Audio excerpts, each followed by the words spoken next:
from the shadowed foothills of the Alberta Rocky Mountains, where the pines stand silent under star-filled skies,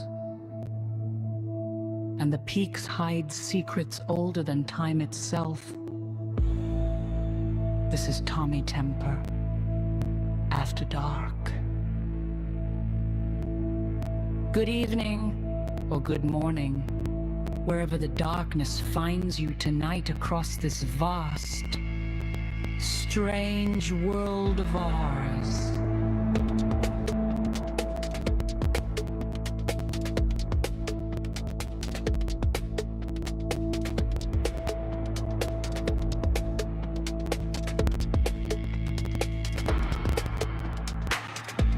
We're coming to you live from a place where the veil is thin,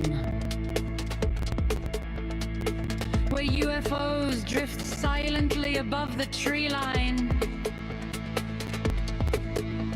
where UAPs blink in and out of radar, where the whispers of aliens, the occult, ghost, Bigfoot, cryptids, and things that should not be still walk among us.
This is Tommy Temper, After Dark.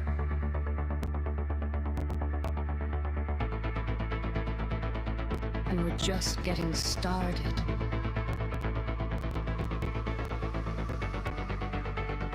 Welcome, friends.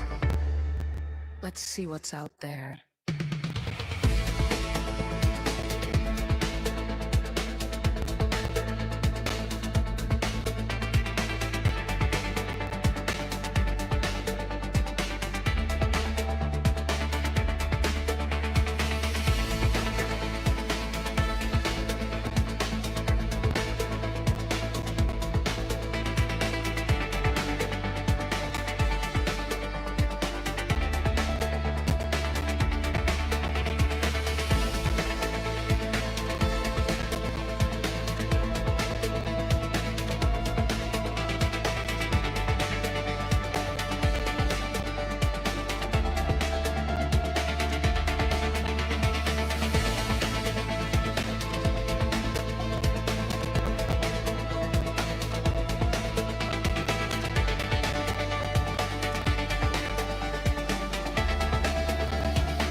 Welcome to the Tommy Temper Show, coming to you from the lake here today, and good old Sylvan Lake. Hey, looking good. Oh, I didn't even bring up a picture of Sylvan Lake. I should have thought of doing that, but I was kind of busy there tonight doing a bunch of things, but kind of fell asleep a little bit and then woke up.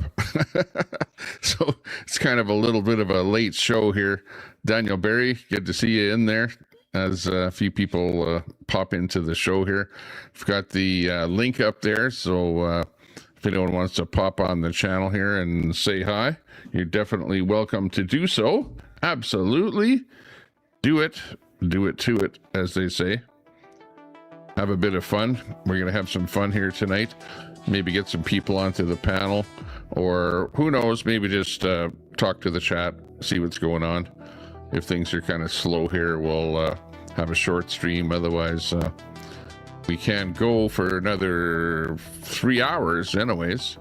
So we'll see what happens. Kathy Schwartz in there. Hey, hey, good to see you. Popping in on the chat there. Good to see you. As people get the notifications, they'll pop in here. I was out looking at a few of the channels to see who else is streaming, and yeah, there's a few guys, you know, driving around down the road, whatever, in LA or Bakersfield or places like that. And other than that, not a whole lot going on. I was watching Tommy Boy a little bit earlier there. He was kind of chasing down some protesters, some Antifa type protesters, and they got confronted, and one guy ran at the Tommy Boy and his little group there, and one of the guys pepper sprayed one of the guys, one of the Antifa dudes there. So that was pretty funny. So they called the cops on him, you know, and the cops came and looked at the video and went, yeah, right, the guy tried attacking you. Actually, the guy said he had a gun too, so he says, I got a gun or something, you know, and then he runs towards them. So they ended up pepper spraying him. So the cops didn't arrest anyone on that one. Other than that, was watching another guy with a kind of a space video where he's like flying in outer space, and kind of a neat thing. But again, you can only watch that for a little while. Stuff going on with the war, as usual. The latest is some kind of amphibian type of boats appeared to be loading people onto the shore somewhere there in Iran. So not too sure what's happening there. I don't know if they're gonna take that. I think it's called Karg Island there. They might be taking over that little island where Iran loads oil onto the ships. So I don't know if they're gonna commandeer that island, take it over. I know that they bombed not the actual place where they load the oil onto the boats, but there's a kind of a little city there, and I think they bombed some of that there. So maybe they're getting ready to go boots on the ground on Karg Island. Not sure. Just stuff that I'm sort of hearing in the ether out there. So we'll kind of keep an eye on that. Was live a little bit earlier there for a little while, for about an hour and a half, and before I drove out to this location here. Oh, I thought I had that set up to repeat my little soundboard here. I don't have much for sound and stuff like that set up here at Sylvan Lake, at the lake house here, but that's where I am here right now. War simping. Yeah. War simping. Yeah. But stuff going on out there. That's, you know, the talk of the town. That's the biggest thing that's happening right now as far as in the news and things like that. So, yeah, no harm in talking about it. It's definitely the stuff that's happening. We could probably bring in some views of what's happening with the war. Got a few things set up here. See, let me look at window one here. I'll bring in a little bit of video in here.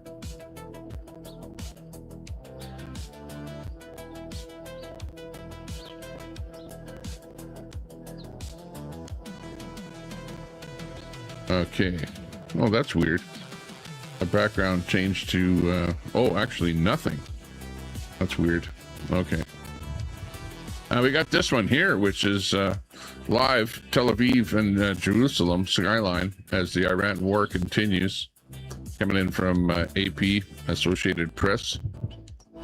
And, of course, these kind of things are kind of boring because whenever I look at them, there's no action happening. I don't see any bombs going off or anything like that.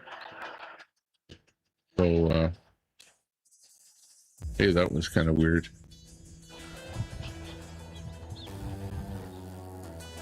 There's some kind of weird audio in there. Oh, that might be coming from the stream there. Yeah, anyways, these kind of scenes are a little bit boring, but as you can see, Tel Aviv,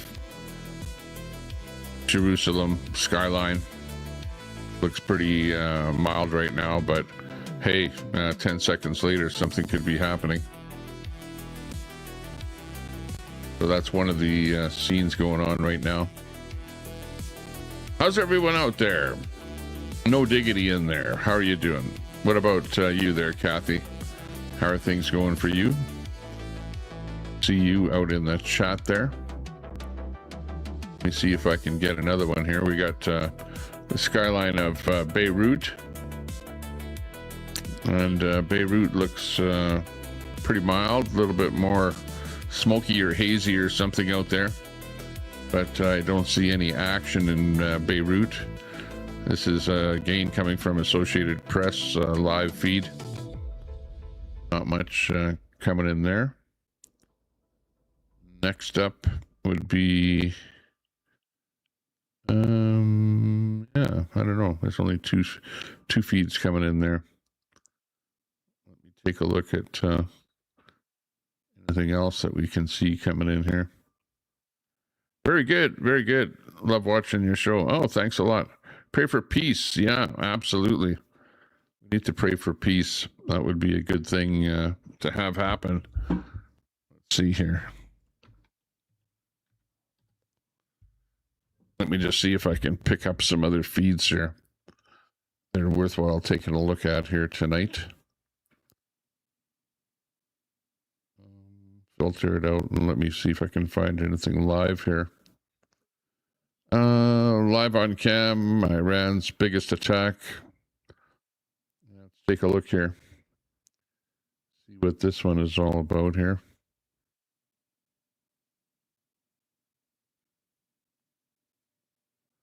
We've got this one here. Let's bring some audio in here.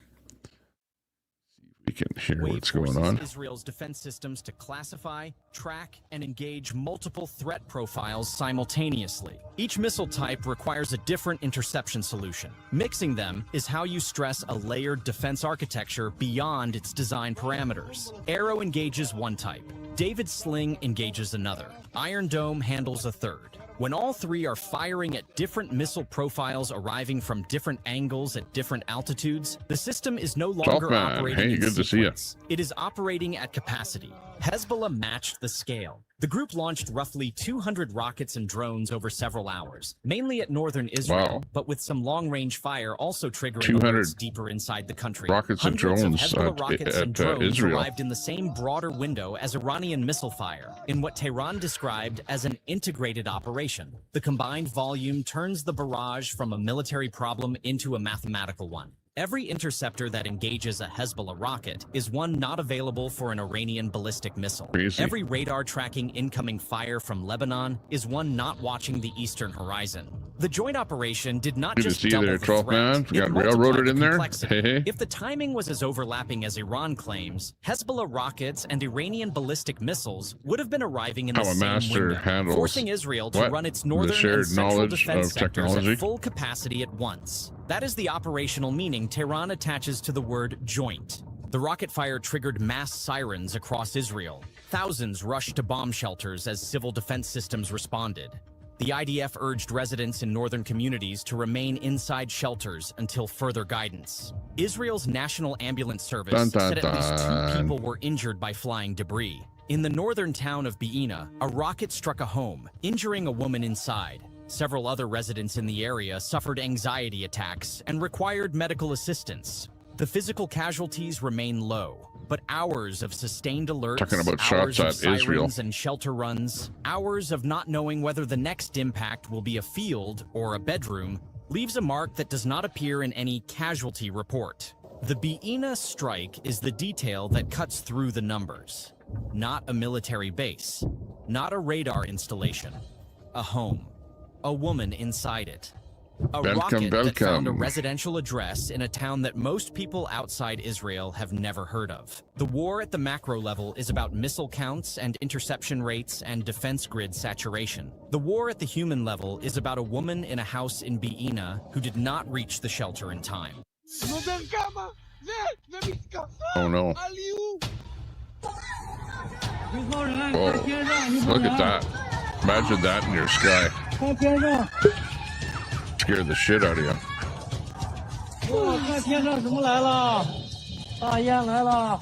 Allah.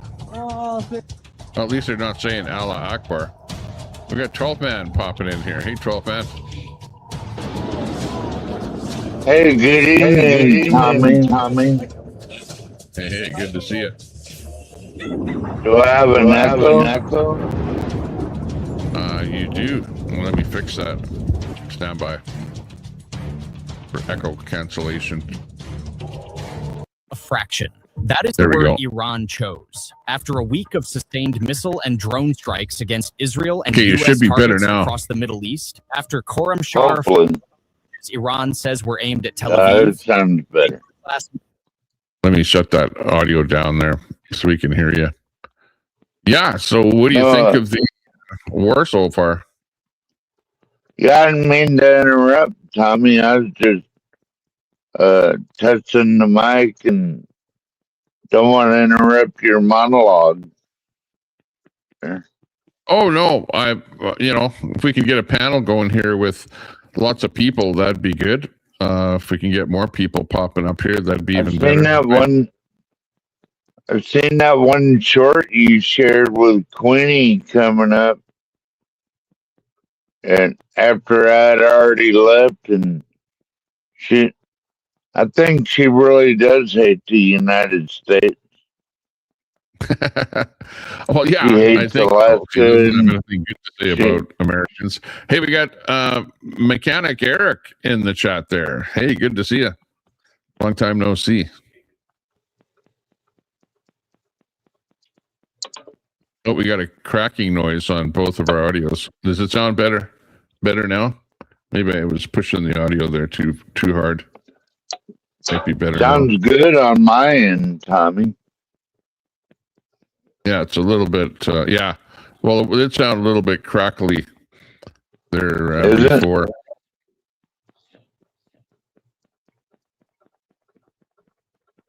I think we got it fixed here now. So, what do you think of all the war and everything? Well, I having been to Iran and knowing what the people feel, what the average person, and the average person is not Muslim. I would say that 10% of the people in Iran are Muslim and 90% are Persian, and they don't want to be wearing the burqa. They don't want to, live under the rules of the way Muslims live. So they've been kind of oppressed for 47 years now. They want the Islamic regime out of there and to be, leading some normal lives. So my own thought is that I think that it's actually a good thing that Trump is getting rid of the Islamic regime. Plus, the Islamic regime is really pushing a lot of terror over in the Middle East there, and just bad situation.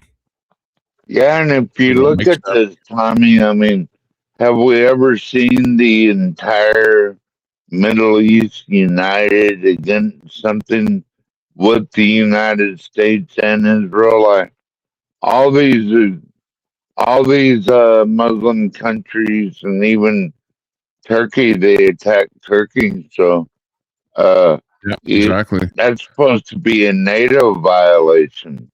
That's supposed to. Some people are saying that we still have static on the audio here. Just let me refresh my StreamYard here. Sometimes maybe I need to go out and come back in. We'll be right back.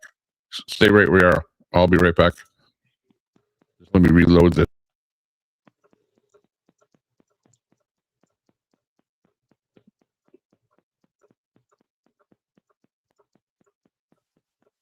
Yeah, okay. Let's see if it fixed it. Hopefully. If it's me, I'll go out and come back in.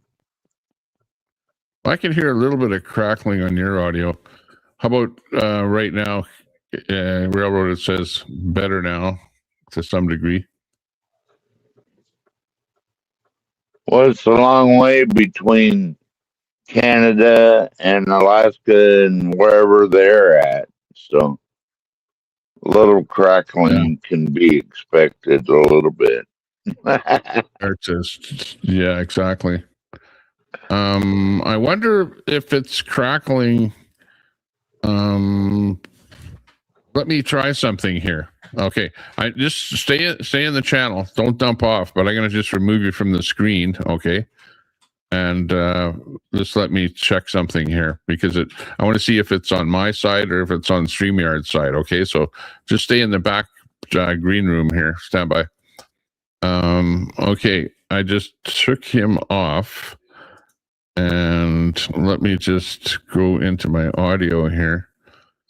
And first of all, right now, does it sound better right now? No crackling right now? And I'm going to take off echo cancellation.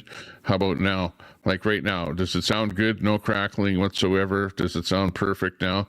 And it's only sound crackling when he comes on stream? Just wondering about that. And I'm going to put on echo cancellation. Eric says you still have it.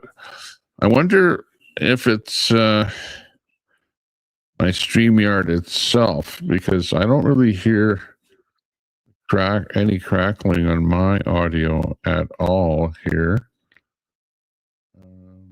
So, anyway.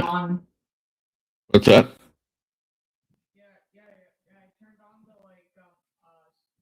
Check. Only.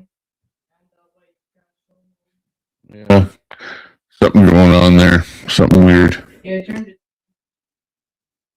Might have to stop my stream here tonight if I can't fix it. Just let me check one thing here. Bring 12 man back on there again. Sounds fine, Tommy. Some people are just audio nerds. They got to nitpick on sometimes, every little thing. Sometimes when I actually start my computer, I'll have crackling audio. And it's right in my computer itself. So like I know that does happen, and I can hear a little bit of crackling in there when you talk. I just want to check one setting in here, see where it is with my audio that I'm feeding it, which cable A, because I'm using and if we're both crackling, then it has to be the feed coming somehow from my computer to the network, I would think. Well, don't worry about it. You sound fine, bro. There's Carrie in there. Knock it off. You know what? I'll leave you and Carrie on the stream. Uh-oh. And let me reboot my computer, and I'll be back. Okay, the stream will run with you guys on there. You and Carrie can talk. Hey, Carrie, good to see you. Good to see you too. Yeah, really good. Okay, so I'll be back in here. I'll just leave you two on the stream, and I'll just reboot my computer. Okay, so I'll be right back. So Terry, what do you think about all those missiles going off and stuff? I wonder if the United States, do we have enough bullets? That's a big question right there. It's yeah. That's the magic question. They used to call that the $20,000 question or whatever. Yeah. Mic check. Well, is my mic not I heard they might not be able to make enough bullets to keep up. That's a possibility. Iran doesn't seem to be missing out on any. Well, they keep saying they're wiping out these weapon depots and all Yeah, that, but I can't tell. they keep firing those They missiles keep off. launching them off, don't they? Yeah. So we're getting different sales, different. Yeah, they're trying to keep us confused, because well, there's too many experts out there. Too many people know. Yeah, everybody that knows everything, right? Yeah, yeah. Everybody's got their own opinion. That's the problem. And that's what I mainly do is opinion. So I guess I have to keep it to myself. Well, I thought it would have been a lot better of the Western world to go into Iran and help them figure out their water crisis, but I guess that's past tense now. I mean, Well, we're at war. let me ask you, who do you think is running the world? The world affairs. Who do you think's keeping it together? I think it's probably the Western world is what keeps things in line for So the most part. You think it's possibly maybe the World Economic Forum? Maybe the Rothschild Well, I thought Trump took us out of that, right? Well, we're out of it, but they're sure trying, right? They're still trying. So you think we're controlling everything?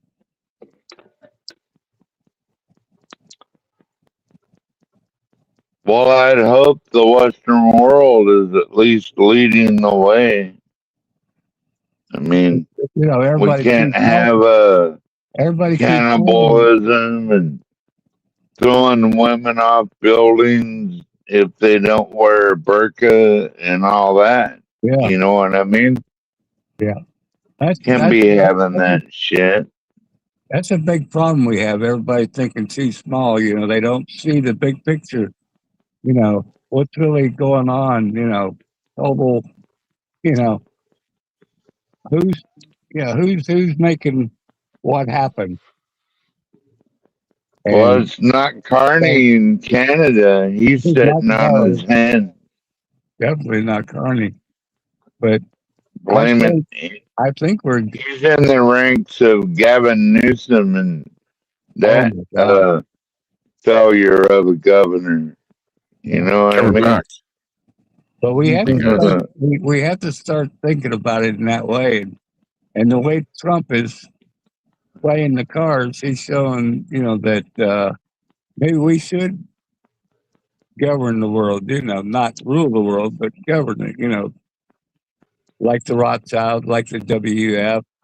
I mean, NATO, they tried NATO. It's no good. WEF, it sucks. Yeah, look, they struck Turkey. Iran struck Turkey, a NATO country, and they sat on their hands. Like, what is NATO good for? Nothing. Yeah, NATO didn't do anything. Well, yeah. They has to be a pretty big, strike in order for NATO to get involved there. How's the audio now? Does it sound any better or worse? Or? About the same. You sound fine, Tommy. Quit worrying about it. It's tolerable. Tolerable. Yeah. Well, no, but is it breaking up or crackling? Okay, Mechanic Eric says the same. But what about them? Like when I left Mechanic, did they sound okay? And is it just breaking up audio on my behalf here? I thought so.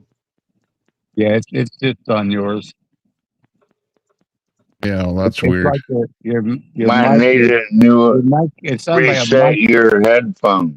It sounds like a mic short, like it's not connected right. How when you wiggle the mic jack. Yeah, like crackling audio. Yeah.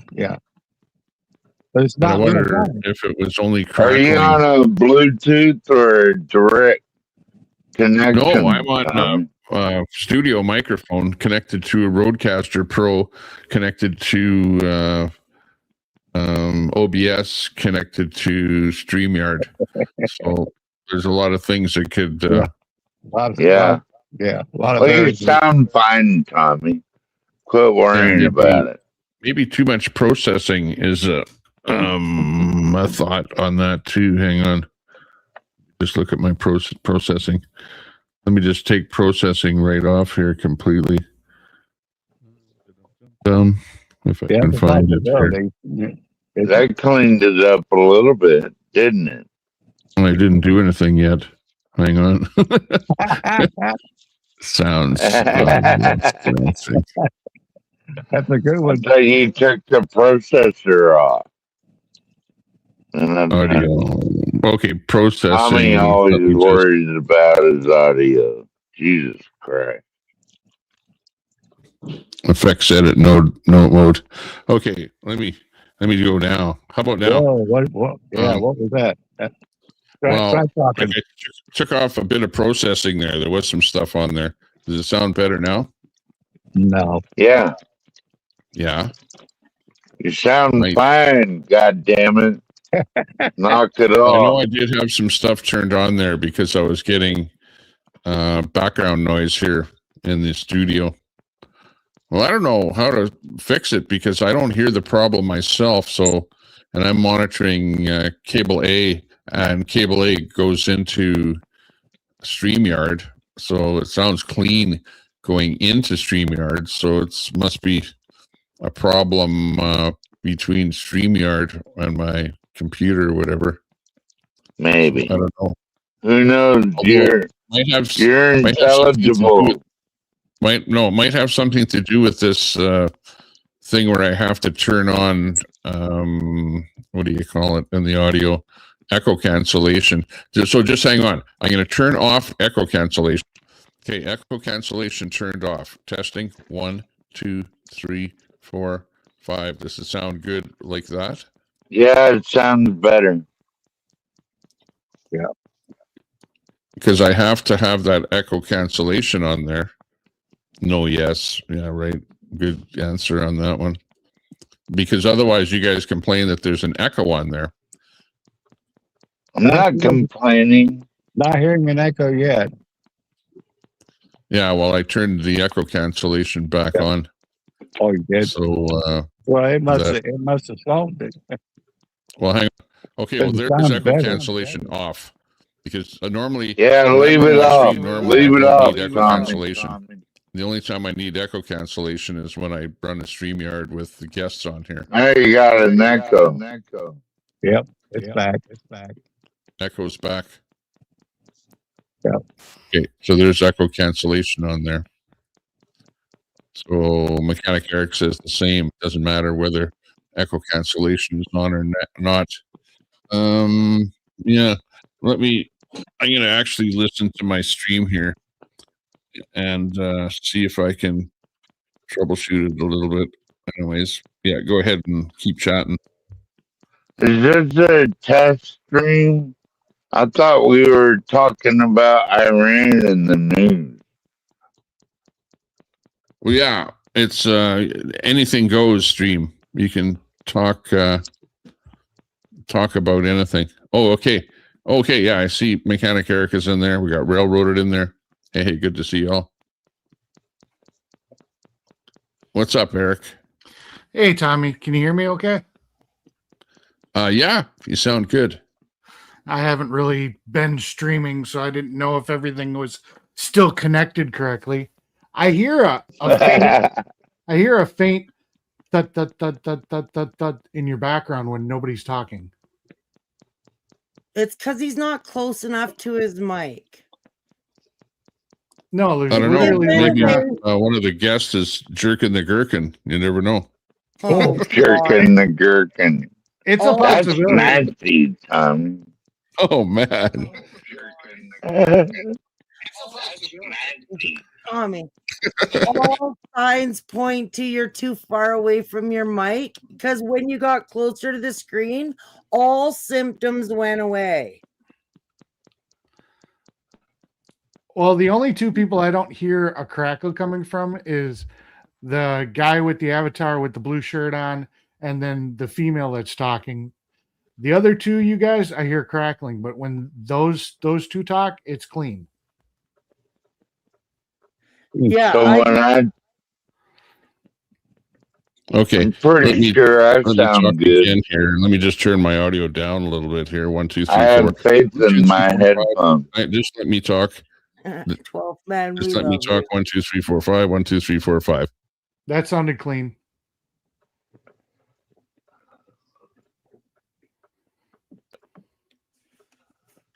Yeah, okay. So everybody do so it. Maybe the problem is my audio is too high.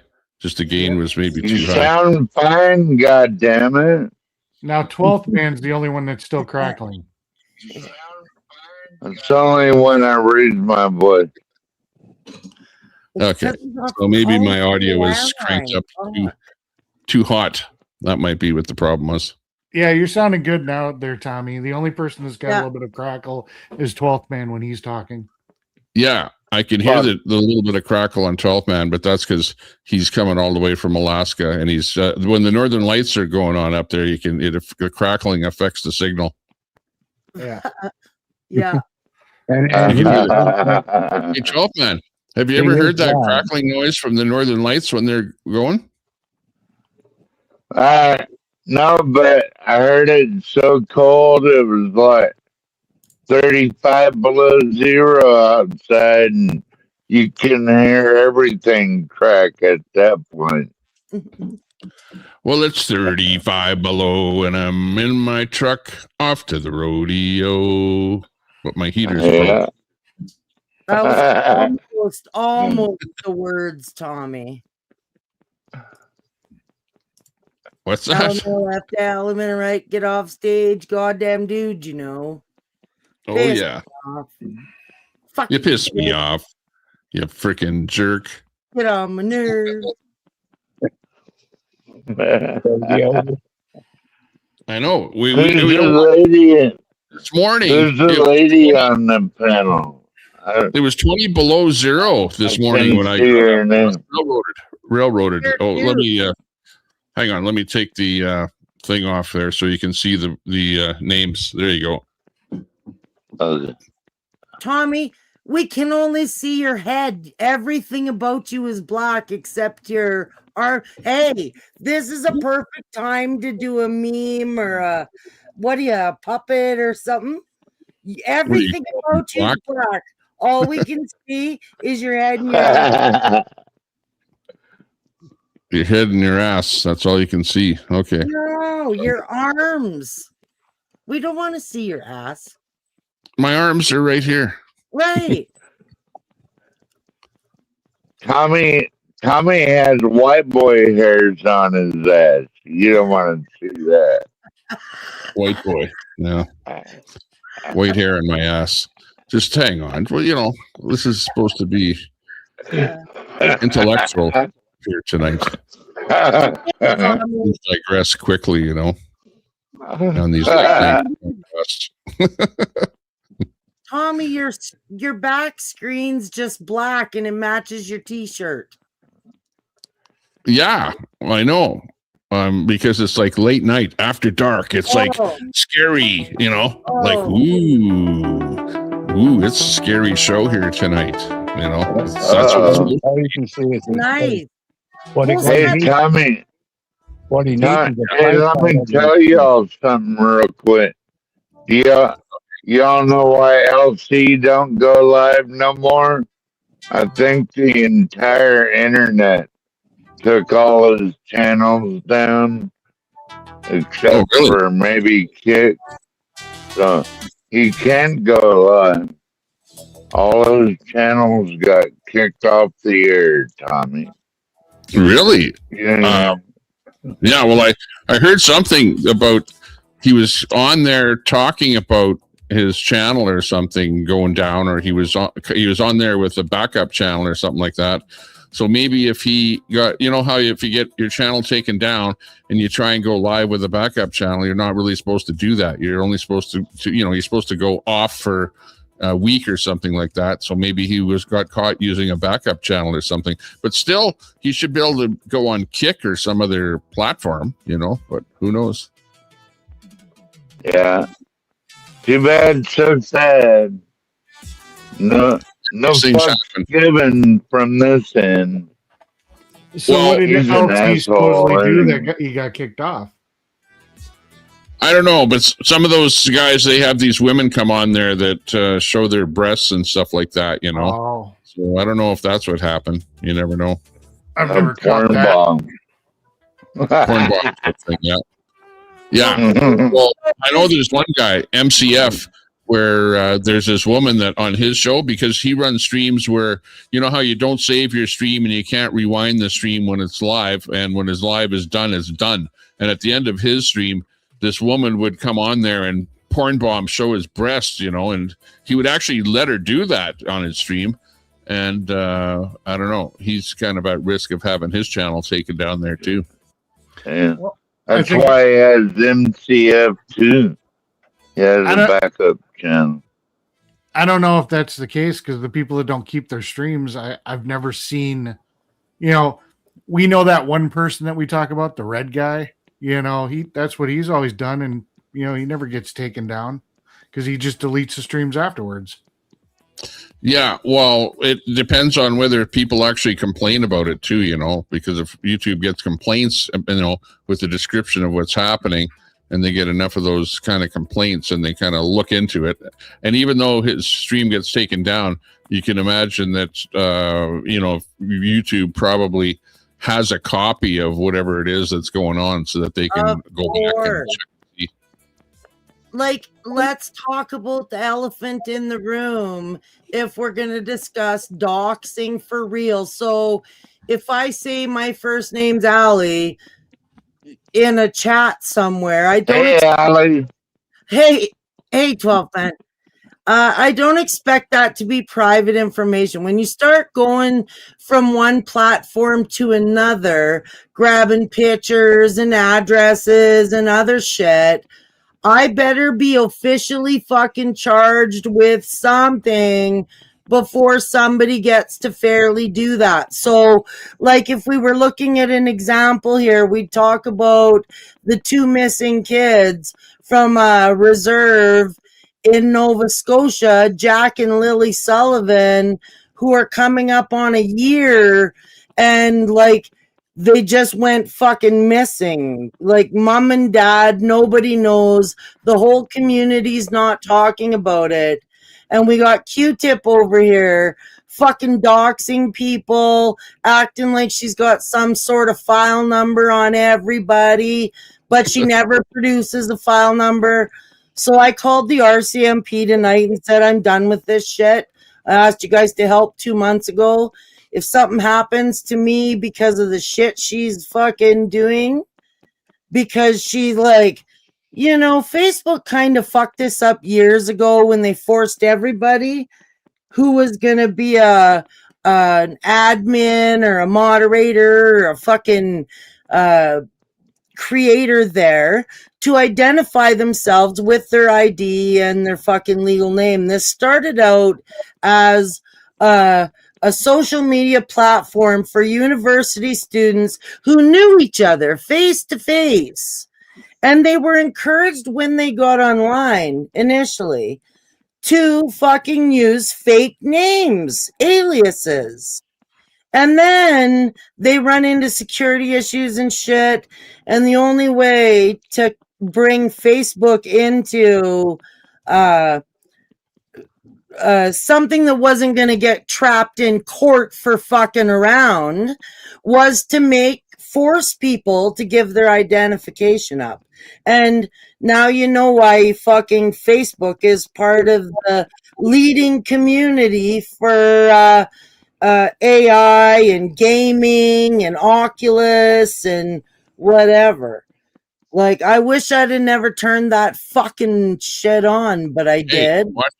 We're actually streaming live on Facebook, YouTube, and so be careful what you say on Facebook. We don't want to Zuckerberg, YouTube's got you now. But I have a friend. Didn't he used to go live on Twitch? Who has a Facebook account, and he uses a VPN. And he doesn't do anything bad or wrong or anything on Facebook.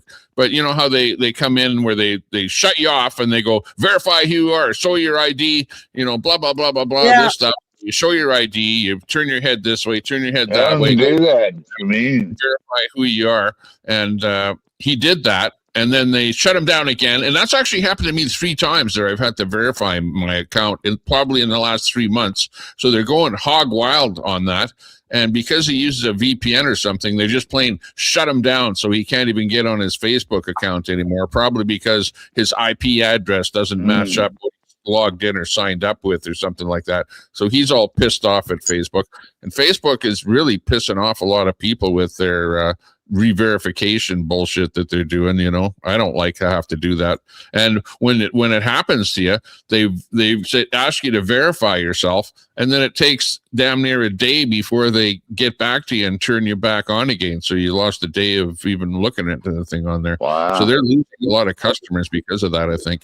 They don't do that to me in America, Tommy. That's weird. Yeah, I haven't run into that at all. Yeah. I've seen it a lot here in Canada. That's a Canada thing. No, it's not. Facebook is, if you're not using your legal name on Facebook and you're on there as like fucking 12th Man or Railroaded or fucking Tommy Temp or whatever, if you're using an alias on Facebook, any human being has a right to report your Facebook profile as an alt and not a verified name, because Facebook right now is trying to prove that the subscribers they have are legitimate people according to the rules they established way back in 2006, I think. And so you could be Johnny's Sausage Shop on Facebook too. Not a real name, you know. Yeah, that's right. You could be Tommy Temper on Facebook. That's right. Which, in fact, I am. I am Tommy Temper on Facebook. So be quiet. What are you trying to do? Get me banned on Facebook? I just started making a couple of pennies off of them. I gave them my information for tax purposes, whatever, and I actually get paid for posting crap on Facebook. So be quiet. No. Yeah, I mean, my mechanic Eric Facebook is the one I run pretty much primarily, and I've never had that come up. But I also don't stream on it, so maybe it's because you stream and I just use it. You know what I mean? Well, plus you don't get reported. If you don't get reported, you know, for doing stupid stuff, like really what they don't like on Facebook. Like I've actually had a group. Actually, a number of groups that I've started. You know, groups are bad because, in fact, I had one group with 250,000 people in the group. Another group I had with 40,000 people in it. The last one, I got both of those groups got banned. The last one got banned because of bullying was the reason for it. But it wasn't me bullying. It wasn't the post that were bullying, but it was the people in the chat commenting on the post that were bullying, you know? On Facebook, Tommy? I had that happen on Facebook on one of the groups. And it was so stupid because they gave you such a generic thing. You know, it literally came up. So you're saying there was, you know, some content that wasn't with their terms of service or whatever. And I'm going through and I'm looking at everything and I'm like, everything looks fine. I don't know what you're talking about. So I went in for a reapproval, you know, appealed the decision. And then they're like, the appeal was denied, and they just closed the group. And I'm like, what the heck? You didn't even tell me what the post was. You know, at least with YouTube, YouTube, if you've got like a bad video or something, they'll sit here and tell you that, oh, this one got copyright struck because you had music in the background or something. But Facebook, they literally just sit here and say, you got some bad content on there, or you got something that goes against our terms of service, and that's it. And then they leave you in the wind. They'll remove that content, and you won't know what it was that actually was bad. So you go like, well, how do I know not to do that again? Like okay, get this. There was this video, and you might have seen this video. It comes from Paris, where it's some women that are bare-breasted protesting. I don't know if you've seen that one. Anyways, I took that video from somebody else on Facebook, and I posted it on my timeline, a picture of bare-breasted women protesting, which they're doing something. They're protesting. It's like a artistic type of a thing, And I thought, okay, well, somebody else posted it. I'm just going to repost it, share it on my page, and then I get this strike on Facebook where they removed it, and then they gave me a timeout so that I couldn't post or do anything else on Facebook for a while. And then I see the original person that posted it still has it up, and they didn't do anything to them. So that kind of pisses me off that they do stuff like that. Tommy, well, you know why that is, Tommy? Nudity. No, it's because he probably had a million subscribers and you don't. Well, somebody complained. People complain about it, nudity, and then it's great. It's crazy. You get these mega channels. You get the mega channels that have millions and millions of viewers, and they can do whatever they want. That's the difference. Maybe I don't know. The person that I pulled that from, I didn't think had that many viewers. Well, they probably have more viewers than me, but whatever. Yep. I don't know. Anyways, it's not fair. No, it's not. Or it was pulled because the video you used was owned by the person that has it, and that's why the person who had it is still up and yours was taken down. Because the person that had it was Melissa Menzies. I think it's the wife of Menzies, the guy from Rebel. Yeah. So she just reposted it, pulled it from somewhere else or something, and I just shared it from her. No, wait. I don't know. Did she talk or hum or whistle or anything in the video? Did she add anything? Was it commentary or what are you talking about? I don't know. They were bare-breasted. I don't know what they were doing. They were dancing around and stuff like that. They were naked. He was looking at something else. I gotta see that video. I get a lot of views and make a couple of Facebook bucks off. They were naked. I want to see that one. But I will have to say that I didn't just share it, but I actually made a copy of it. You know what I mean? Yeah, and then I posted a fresh copy of it.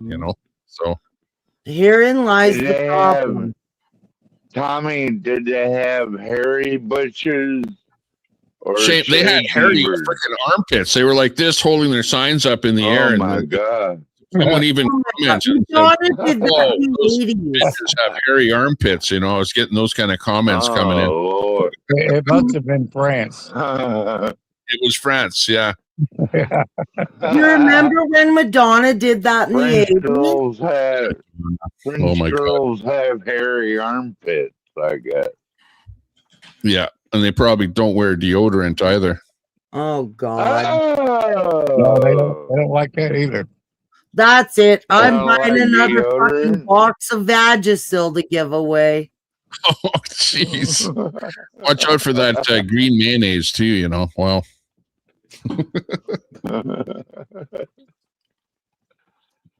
By the way, Queenie's banned from my channel here. I banned her last time, so. That's okay. I heard you went to sleep anyway. Took you long enough, motherfucker.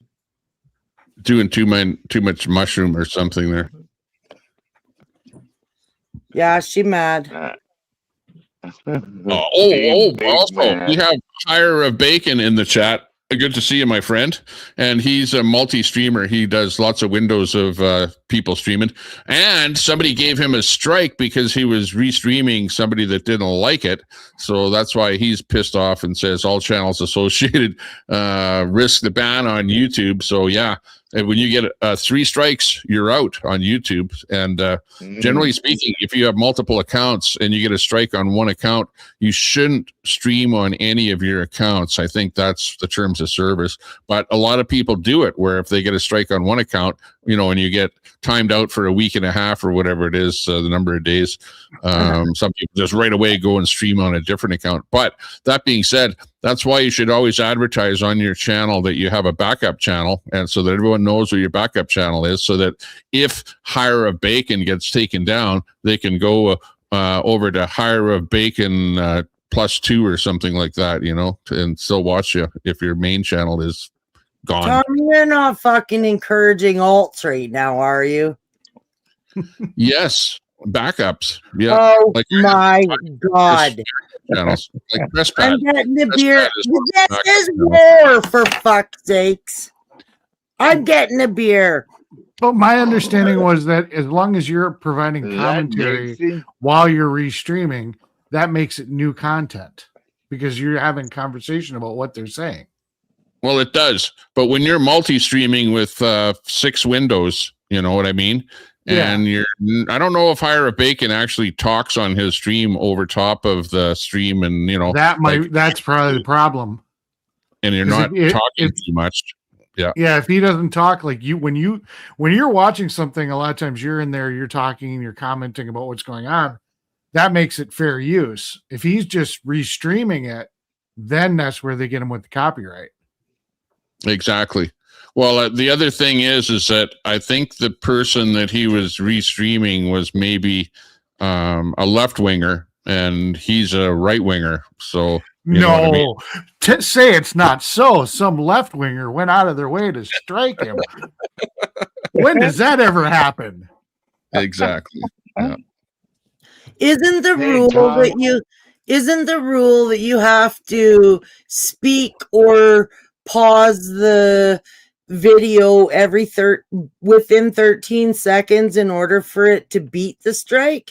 And I'm like so happy you guys are talking about this tonight, because I really want to understand how Metallica could do. Well, Metallica's live streaming, if you notice, from a 24/7 channel right now, and it's got a little red dot I've never seen before. They pay for it. Problem. Yeah, I know, and they're using only their content. But if every 13 seconds there's an interruption, you really are a review show. That's a you problem.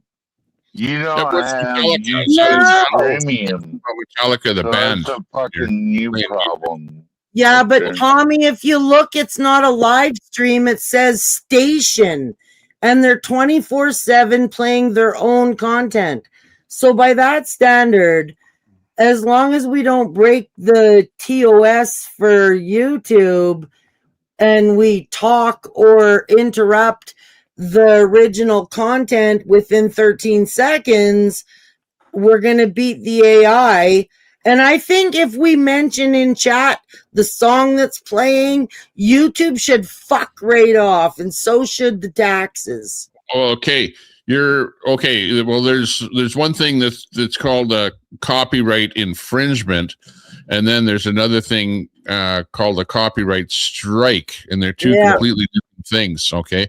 Copyright infringement would be you play some music. Like right now, I could play music that you hear on a radio station, right?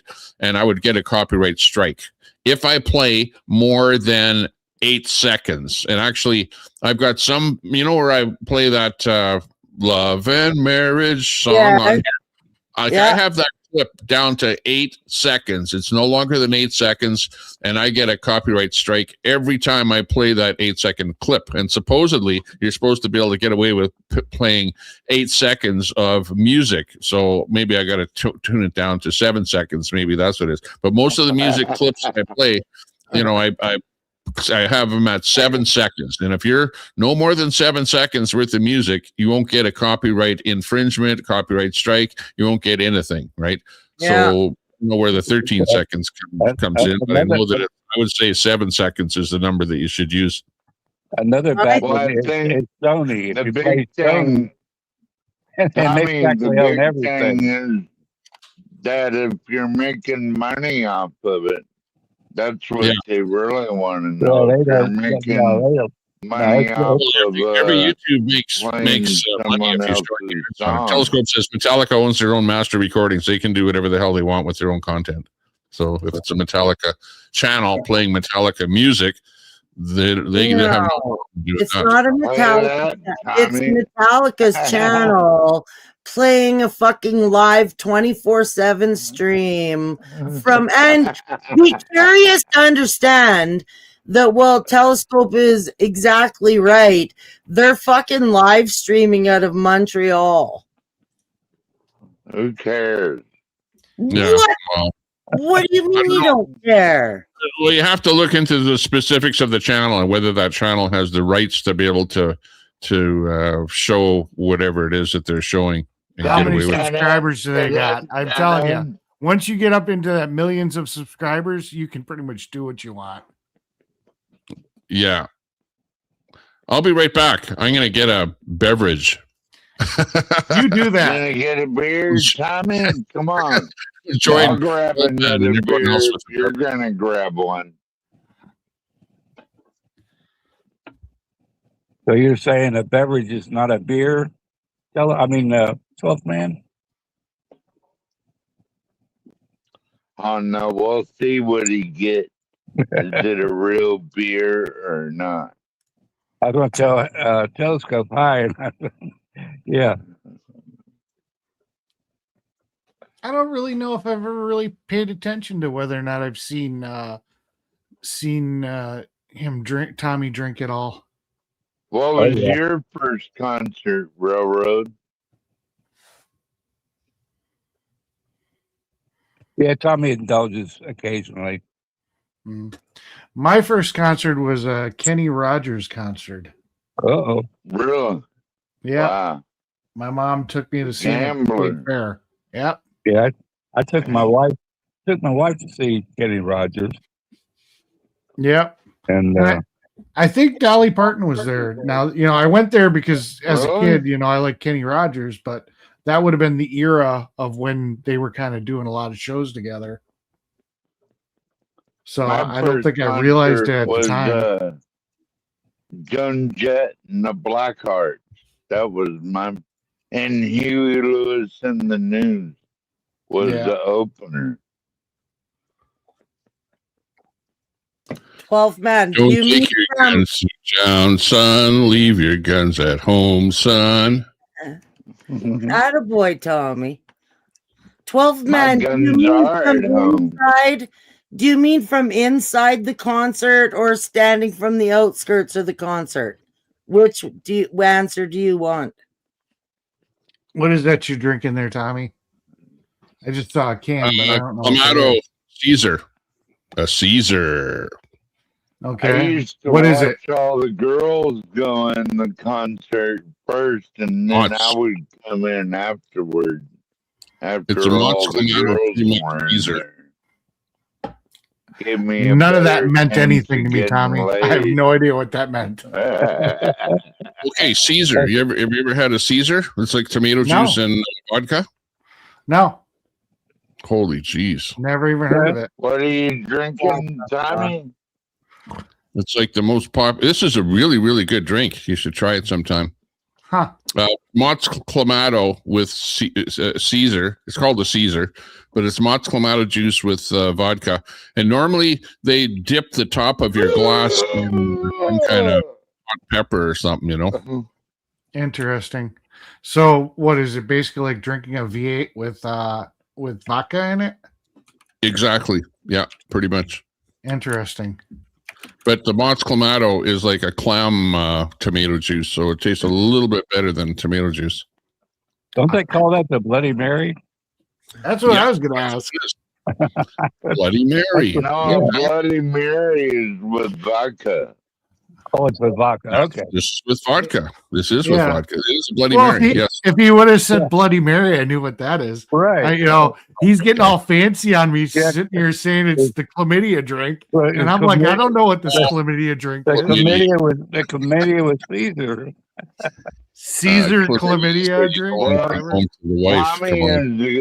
Tommy is a great Canadian. He deserves a good drink. Tommy. That's right. Oh, Canada, our home and native land. Yes. So what's it going to be? What's it going to be with Alberta?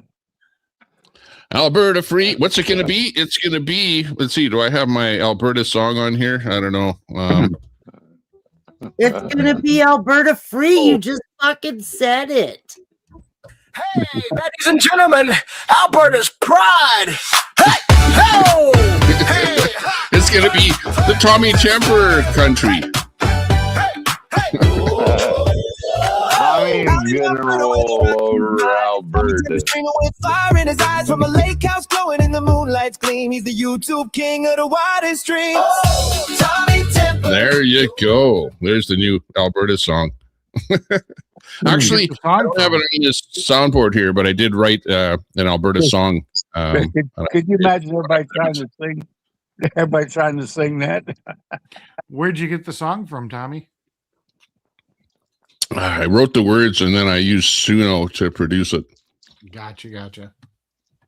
So it's like, and then the everyone in the chat will go, "Oh, AI slop." Oh well, it was actually kind of cool. Yeah, it is cool. Yeah, I like it. It one it talks night, about me in my hot tub and on the lake and Rocky Mountain. Brought up songwriters. They don't like it. Songwriters, they don't like it. Tommy brought up his AI one night, and we all wrote a song together, and it came out so cool. What was the name of that AI program, Tommy? Suno, Suno. It's a music program where you just like, this is what you do. You can write up a little bit of something and then you feed it into Grok, okay, or Chat GTP, and you say, make me a song with lyrics using, these words, and put a bunch of words in there that you want in your song. You have Grok or whatever make the song, and then you input it into Suno, and Suno writes the music and sings the words, and you can say whether you want a male or female. Like this one here. This song here is made with Suno as well. From the Listen to this. Pretty hills of the Alberta Rocky Mountains, where the pines stand silent under star-filled skies, and the peaks hide secrets older than time itself. This is Tommy Temper, After Dark. It kind of reminds me of, those old National Geographic movie type things, Strange. The commentary. Well, I made it to like be a kind of like a coast to coast type of intro, to a nighttime show. And the nice thing is you're not going to get a strike because you didn't reuse somebody else's music. That's right. The best part is he lets the critics up on panel to give them some advice. Drift silently above the tree Yeah, line, exactly. where UAPs blink in and out of radar, where the whispers of aliens, the occult, ghost, Bigfoot, cryptids, and things that should not be still walk among us. So they walk around us. They're up there in Alaska. Yeah, they stay away from us. Yeah, they're way over here. We open the lines. We open the mind. And we step once again into the unknown. I liked it. I actually did two versions of that song, one with the man and one with the woman. I liked the lady singing better. No calling too far out on the edge.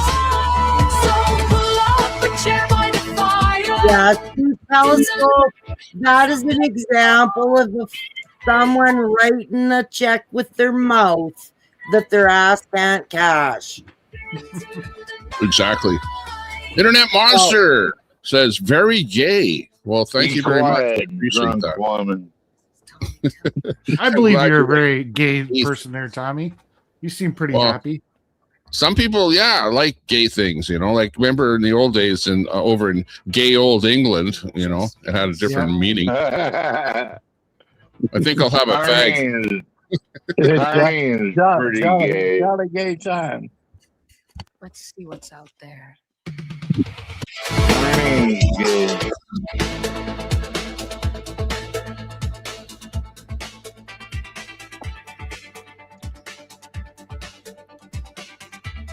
Don't let the music stop you. Don't let the music hit you in the ass on the way out. So when I first popped on, you guys were talking about the war, I guess. Did that conversation kind of end, or because I know it was like you were crackling and then you just kind of dropped. We got into the mic and everything else, and it dissolved. Yeah, it's open mic. Well, there's been so much war. Like we're trying to avoid it. Hold on. Oh. I've seen a story earlier, like the other day, that showed a ROTC troop taking a Muslim out that was shooting up the school. Do we have to do war 7 days a fucking week? Where are the women? Yeah, we do. Is there not another chick out there that can come on panel and shut this shit down? Be quiet, woman. Oh my God. Fuck you, 12 man. I was on your side. Mm-hmm. Why you gotta fuck down? We do not need war. We do not need war on Friday too. She wants to fuck you, 12 Yeah, man. we do. Yeah, that's it. Yeah. Oh. I need my soundboard. It's like, actually, it's you know what those students said in ROTC? Like, we'll stab you to death with our pencils if you try to attack us. Like those. Oh, jeez. No, my understanding is he was an ROTC person in the class, and he just went rogue. Yeah, it was with other ROTC people that were in the class that took him down. Yeah, but he was a Muslim. He went rogue. But he was also in the class. Yeah, like he was part of the ROTC. And the kids stabbed him to death. Thank God for those cadets. Yeah. Luckily, I didn't hear about that story. Yeah. Missed out on that one. Doesn't sound good, though. No, it's pretty crazy. I've been watching a lot of TikTok for a lot of this stuff. And unfortunately, there's a lot of stuff that's coming across the TikTok stream where it's like it seems very believable until you actually go and start researching it. And it's like it's just garbage, like fake garbage. Oh, it's like AI or something. Well, like there was a story about Trump getting like he was getting arrested for war crimes, and that there was a warrant for him already about what happened at the school or whatever or something like that. And it was like, so I'm sitting here and I'm trying to do all this searching, and it seemed very believable, but then when I started searching all the sources, it's like I couldn't find any anything that concreted that in in the real world. And it was like, well, what the hell, why? But yeah, that's the problem, is all this social media stuff, TikTok, YouTube, whatever, Facebook, they put all this garbage on there, and it's like, I don't know. It's to keep us guessing and not, yeah. Everybody's falling asleep with it, and they don't know what to believe anymore. Let me ask Tommy. Well, because there's so many people that read that stuff or see it or whatever, and they just believe what they see. Be quiet, Tommy. We need Tommy. So, are y'all seeing the same amount of Islamic attack? Oh no! Wait a second. The United States. 12th man.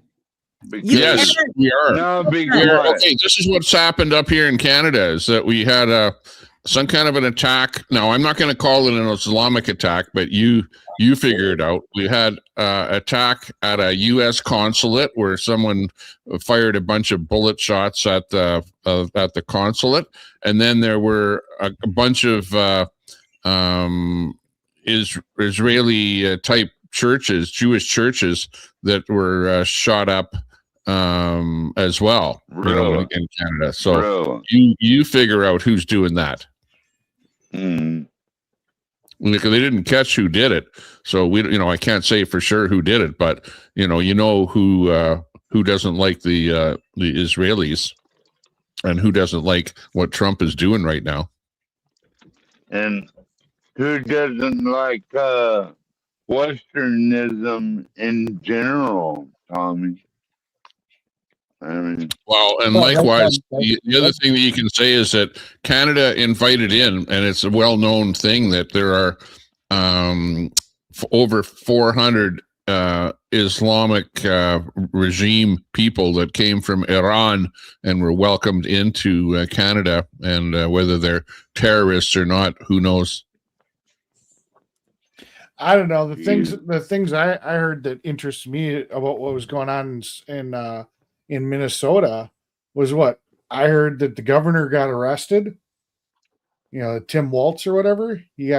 I don't know if that's true, but that's what I heard. Did he really? Well, some of these stories, I don't know, but I know that he should be arrested for if he knowingly allowed the Leering centers to prosper. He should be arrested.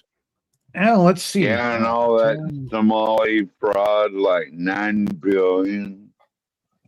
And I heard they're trying to revoke her citizenship to deport her. We should. Omar, yeah. No, Tim Walz didn't get arrested. We lost to get rid of her ass.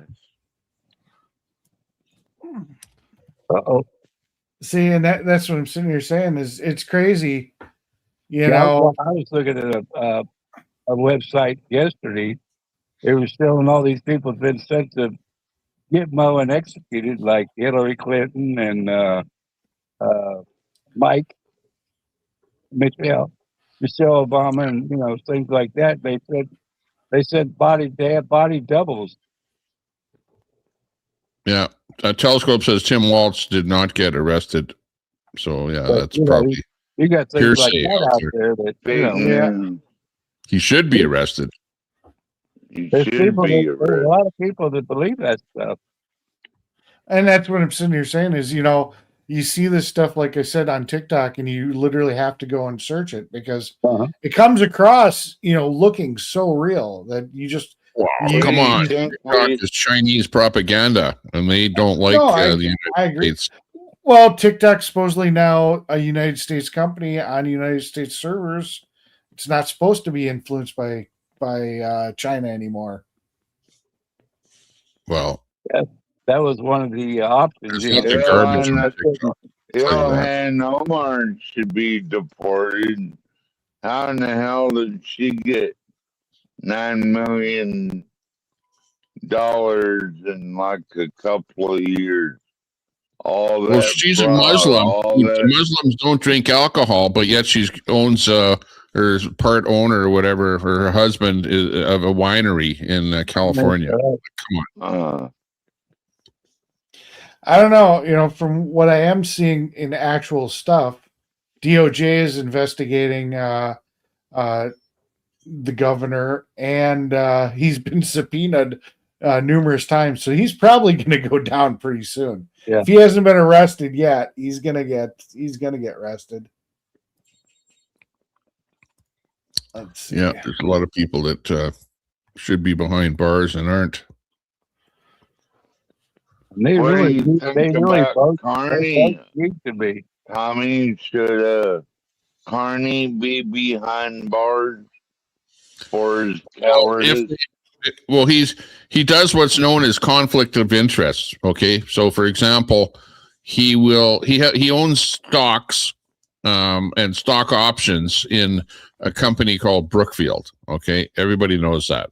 And when you're in the leader of a country, you shouldn't like put billions of dollars towards an organization that where that particular company could benefit by their stock price going up by you let's say investing in let's say power plants or stuff like that they happen to be involved in. You know what I mean? Like, that's a big conflict of interest. You mean everything that Nancy Pelosi does? Yeah. Exactly. Yeah. And so he pushes projects that benefit Brookfield, and Brookfield shares go up, and he owns Brookfield shares. So and he does that over and over and over and over again. It's sickening. SCN Security in the chat. Good to see you. I'm gonna get up here, Tommy. Yes, that's in the sanctuary states. Okay, yeah, 12 man. Good to see you. Hey, do you guys have daylight savings time up there?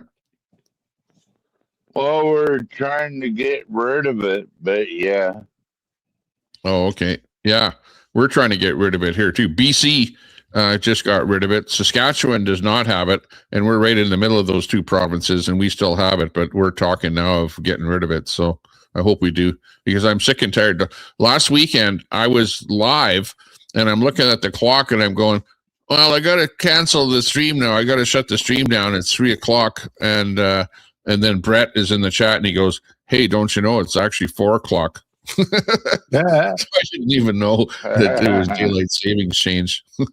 Yeah, it's 11:31 Alaska time. 1:31 my time here in Alberta. 11:31. Yeah, 1:31 your time. 3:31 here. 2:31 here. Where are you going? Over the Lincoln Keynes channel? 12 man? Well, I heard they were getting a lot of snow in Seattle. So I watched Fox 13 Seattle a lot. You can look it up on YouTube.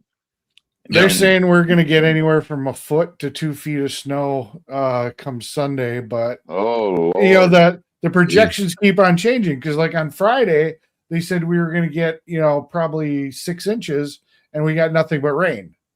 So it's like I never believe the meteorologist until it's like a few hours from the time it's supposed to be whatever's going to happen, because their predictions are so far off. If you look up Claire Anderson, Fox 13, Seattle on X, she is the most hottest weather lady. She could tell me anything. I watched this guy that streams out of Seattle, and they did get a lot of snow there. We got about 6 inches of snow here in Sylvan Lake, middle of Alberta, and they got more, I think, in Calgary, lower part of the province there. But it stopped, and it was nice and sunny later in the late day today, but we might get a wee bit more. But I think most of that big snow is like a little bit further south, not so much where we are here. Yeah, supposedly it's supposed to hit Wisconsin pretty fiercely. So we'll see what happens come Sunday. We're supposed to be close to freeze here in Florida Tuesday and Wednesday. Again, it's all good by me. I'm still on my winter job, so I mean that means I get to get a couple more good days of pay in. So clearing snow and stuff, yeah, that's good.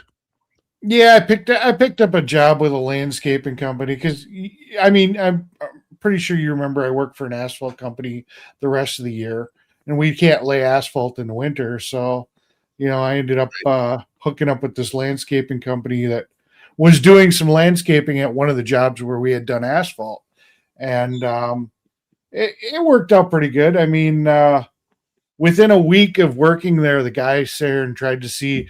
He asked me, "So how much do you like your job?" So he tried to steal me away from my job, and I'm like, I told him what I make an hour on my normal summer job, and he's like, "I'll be okay if I could just have you for the winter." Oh wow! So I basically, because I'm a well-rounded employee, I can run all the equipment, the big loaders, the skid steers. Obviously, I can fix the stuff. I can drive the dump truck he has. So I've been able to kind of do everything he's needed me to do, where normally he's got, for his trucks, he's just got two guys that barely have a CDL. They've got automatic only endorsements. They really don't have any trucking experience.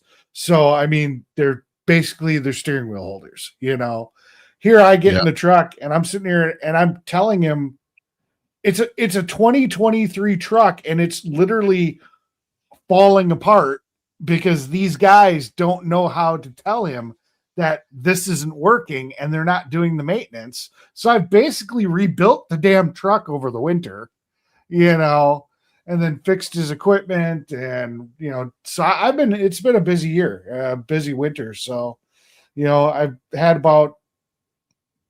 roughly about a week off now. So one good snowstorm left would be good because, beginning of April, I'll be going back to my summer job. So, it'd be nice to get one last storm, get a fat little paycheck, before the winter season's over. I hear you.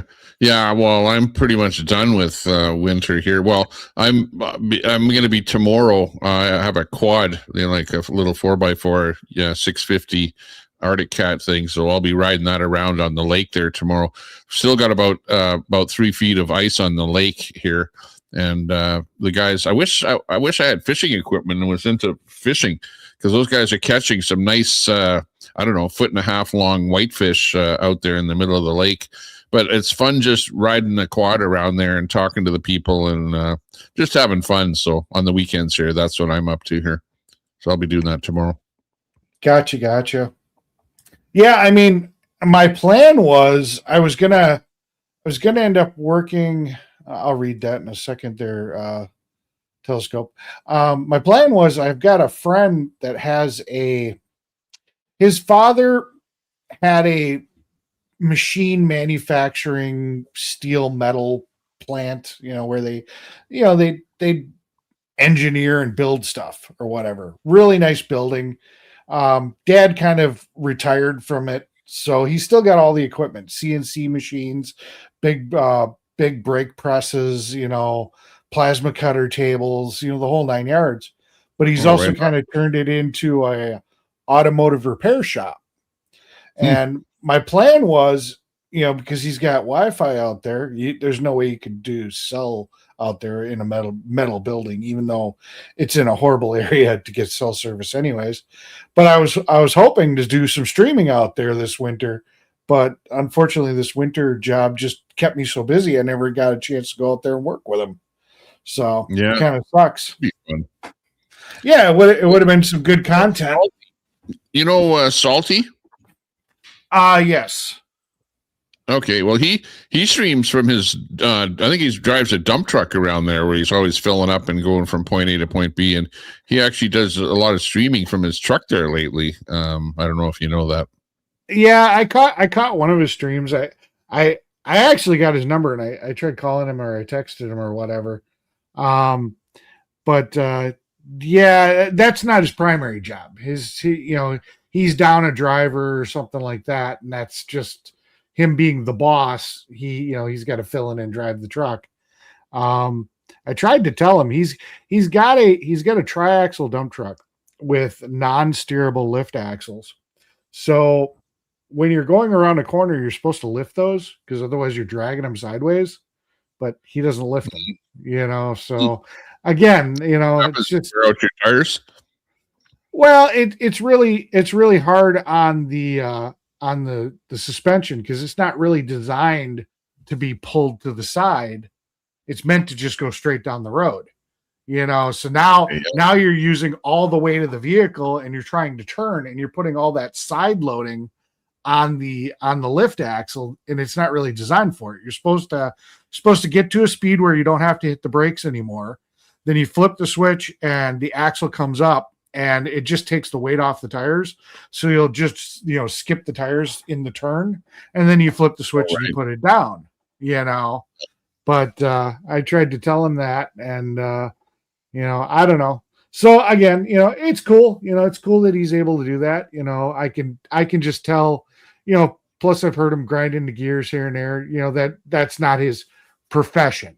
He's not a truck driver, Yeah. He can get the truck from point A to point B. Same thing with me within a 4x4, trying to be like in a parkade or something like that, or on dry pavement in a 4x4, and you're trying to make a sharp corner or something, and it starts jittering on you, where you should put it in two-wheel drive when you want to be doing that. Yeah. Hey, I'm back. Welcome back. Holy smokes. Hey. Eric, you live in a land where I come from, like in Canada, and we have family in the States too, but we come from a long line of mechanics and truck drivers and stuff. So I just want to know if you've ever heard of a guy named Stunt Dummy on YouTube. Nope. Okay, you should check him out, because his new mission, once upon a time, was freedom and report the story and stuff. He's now taken a mission to reporting what the fuck is going wrong in the trucking industry. And he's a mechanic and a welder and whatever. And we've got other trades that follow that kind of vibe. And so not all the channels are talk shit and play music, or no music in Tommy's case, because he's like fucking fresh out of tunes tonight. But you should check it out, because it's... that link that you dropped doesn't work, by the way. So find him again and redrop that link. That link just goes to, I don't know, like a homepage, YouTube homepage. Yeah. Okay. I'll try. Oh, it's because you put an avatar in there. You put that little face in there. That's what the problem is there.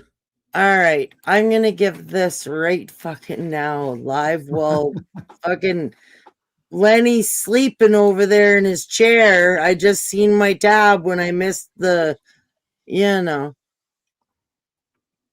All right. Sorry. Yeah. I just wish that, when all this stuff that would have made good content, like last year was just a year of breakdowns. And, if I was working in a shop, and I had the time to just, set up the camera and whatever, it would have all been great content. There was just a lot of stuff that was very interesting that happened last year. That was like, why did this break, and being able to figure it out and fix it. But, when you're in the heat of the moment and you've got asphalt cooling down in the truck behind you and you just got to get it fixed, I can't get the boss to be okay with the fact that I'm going to set up my camera and set up my live stream when, every second that I'm doing this stuff, or any second that I'm, talking on the stream versus repairing the equipment, is just basically money out of his pocket. And then all the other guys now have a longer day at work because it took me longer to fix a piece of equipment to get us back going.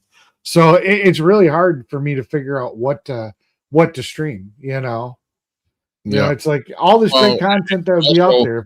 If I had like another person that could do that, when I could just go do my thing. But obviously, I'm not big enough to have a cameraman following me around. You know what I mean? Well, and you're going to learn pretty quick whether or not what you're doing is of public interest too. Like I find that I've had a lot of experience doing different kind of streams, and for example, I'll probably get more traction doing a panel than I will going out on a bike ride and showing people the wilderness or bike trails or stuff that I think is like pretty cool, going out in the middle of nowhere and showing stuff or being on the side of a lake or something like that. But I'll get very few people that'll watch that kind of stuff, whereas they'll watch somebody coming on a panel and fighting it out with somebody else. Lots of drama and stuff like that. Drama sells viewers, but it's really hard to attract an audience with kind of mundane kind of content, or specialized content. Yeah. Okay. I thought about getting some of those like AI glasses, so that you could sit here and you could like have the camera. The downside is it's like you can only take clips. You can't stream for a half an hour through the glasses, and it's like, because if I could literally just throw the glasses on and sit here and start live streaming and just be like, hey, everybody, Mechanic Eric here, well, we got another repair to do, and just get to work and you just see what I see, that would be fine. You know what you could do is, which I just bought the item just the other day off of Amazon, and it's a thing where it straps around your neck and it's got a little holster where you have a magnetic camera like I do, and you just slap your camera on there, and then you can live stream with that, and it's sort of point of view, whatever you see, when you turn, the camera turns, and you can kind of tilt it down to show you working on something down below or turn it up. And a lot of the live streamers are using that kind of a setup there now, so I'm gonna start using that. Let's see, I have one right here. I'll show you. But can you hear me, Tommy? Yeah, we can hear you. Okay. The goal isn't necessarily to be live. And if you don't have data or services or whatever, the goal is to teach all of us how to use the tools we have to record what's going on around us if it's necessary.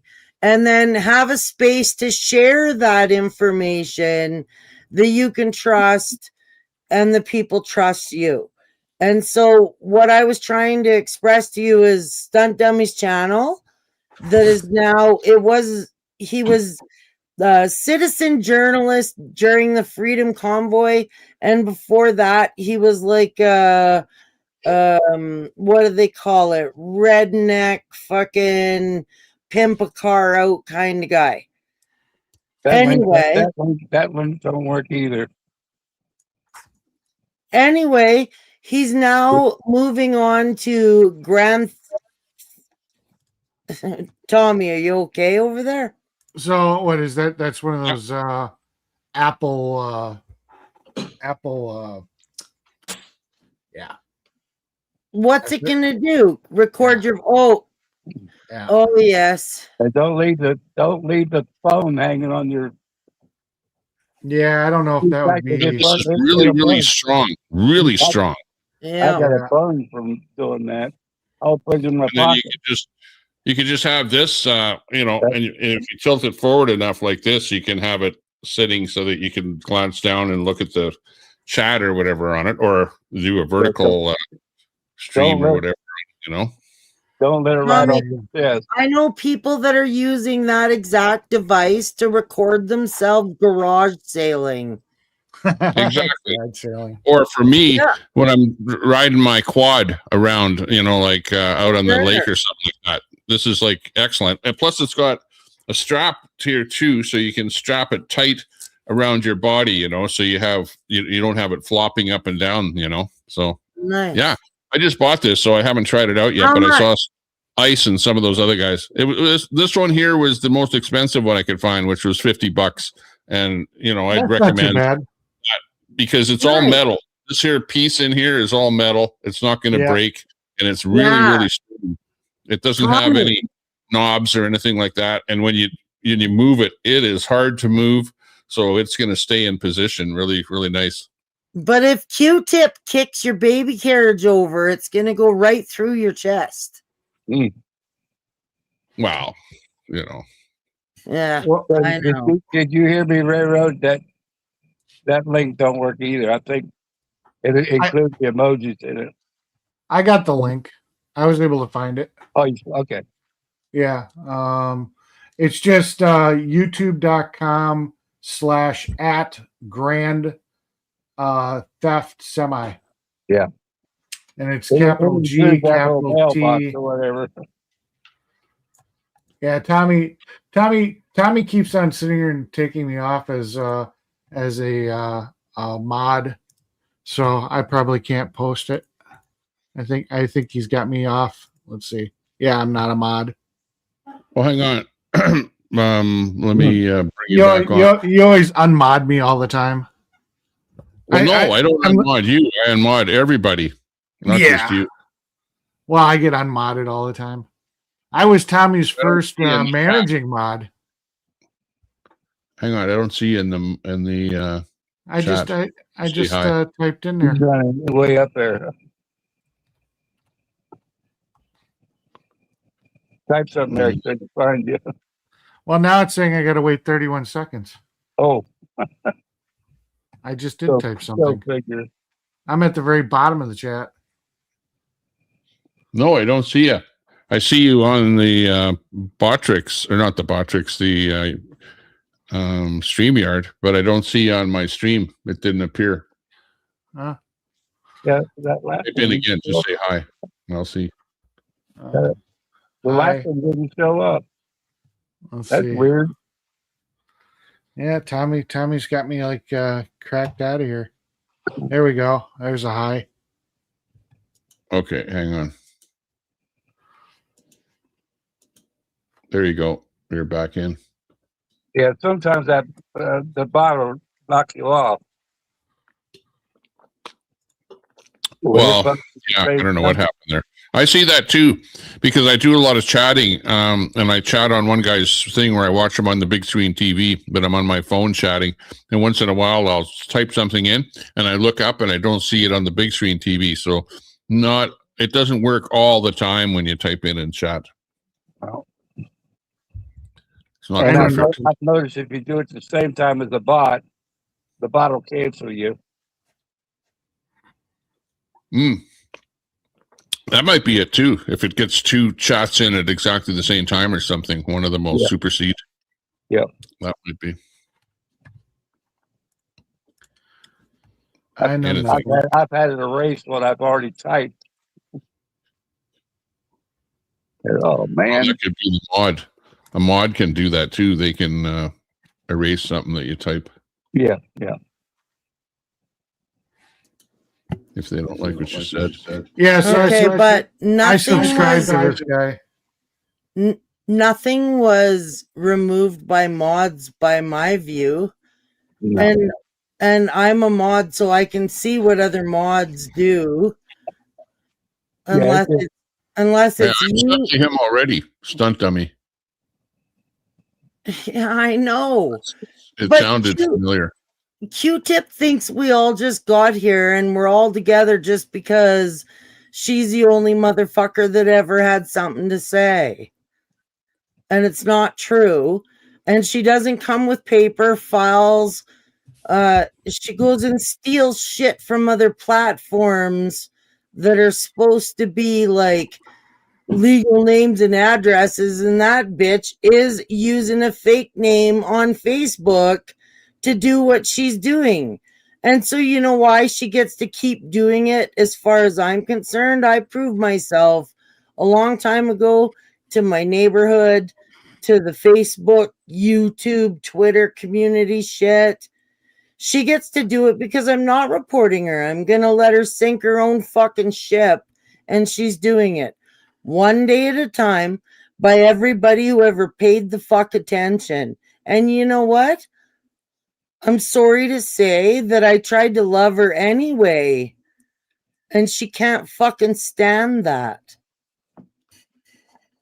Love is in the air. I might just say good night. I gotta get up. I gotta be up at 6, so yeah. A little nap. Yeah. Well, how come you gotta be up so early? What's going on tomorrow in Florida? I gotta go get my granddaughter and stuff like that early. Saturday. Yeah, about an 80-mile trip. Oh yeah, sounds like fun. Yeah. But it was a pleasure. Hey, Tommy. Enjoyed it, everybody. I have to drive to get to Sylvan. Have a good night, Carrie. Thanks for popping in, Carrie. Good seeing you, Eric. Yeah, That's get on the easy, air once in Carrie. a while. We'll watch it. And Railroad. Cheers. Rest easy. Yep. Tommy's Later. gonna tap There's dance. Carrie. soon. Carrie's hitting the sack. Got to get up at 6. Wow. If he has to get up at 6, what time is it right now? It's got to be about 1:54, 2:54, 3:54. At least that, eh? At least 4 o'clock. What? And he has to get up at 6? So he's going to get 2 hours sleep? Well, I think he said he was in Florida, so that would put him at 1:54 a.m. right now. No, it's 1:54 where I am, and I'm in Mountain. Oh yeah, no. I'm Florida's with ahead, Tommy. so he would actually be at 3:55. I forgot. Exactly. 4 o'clock. He's at This is about 4 3:55. o'clock. Yeah, 4 o'clock. And he's going to get up at 6, so he's going to get 2 hours sleep. Well, That'll be fun. I guess he doesn't need much sleep. The older you get, the less sleep you need, right? I don't know about that. I don't know. I'm doing some computer stuff, transferring files from one server to another. I ended up building a new server that's got I don't know, how big is this server? This server's got Kathy's in Ohio, 3:57 in Ohio. let's see. Well, and he's in Florida, so he's might even 4:57. Maybe it's 5 o'clock in Florida. Je ne sais pas. Carrie says that's true. Okay, so must be about the same as Ohio time. Let's see. Server, working on our server. That's fun. So Hey, I heard that memory is really expensive these days. Have you been buying any memory? Luckily, I got in just before the big memory boom. I did build this server right at the beginning of it, so it was kind of like I only put 32 gigs in instead of 64. And it was still $200 and some. But luckily, I bought the hard drives and all this stuff before the big hit. Right now, it's insane. Oh. It's not even worth it. But I've got 6 28 terabyte hard drives with two of them as spares for fallover, and I've got 101 terabytes in my server of storage. So I upgraded from 47 terabytes, and that's what I'm moving over to the new hard drives. So I'm in the process of moving 47 terabytes over to the 100 terabyte new server. Well, hang on. 100 terabytes. What the heck are you storing? Yeah, I want to know what the fuck are you saving that you need? Because you're I like, something, you're but a it's museum, buddy.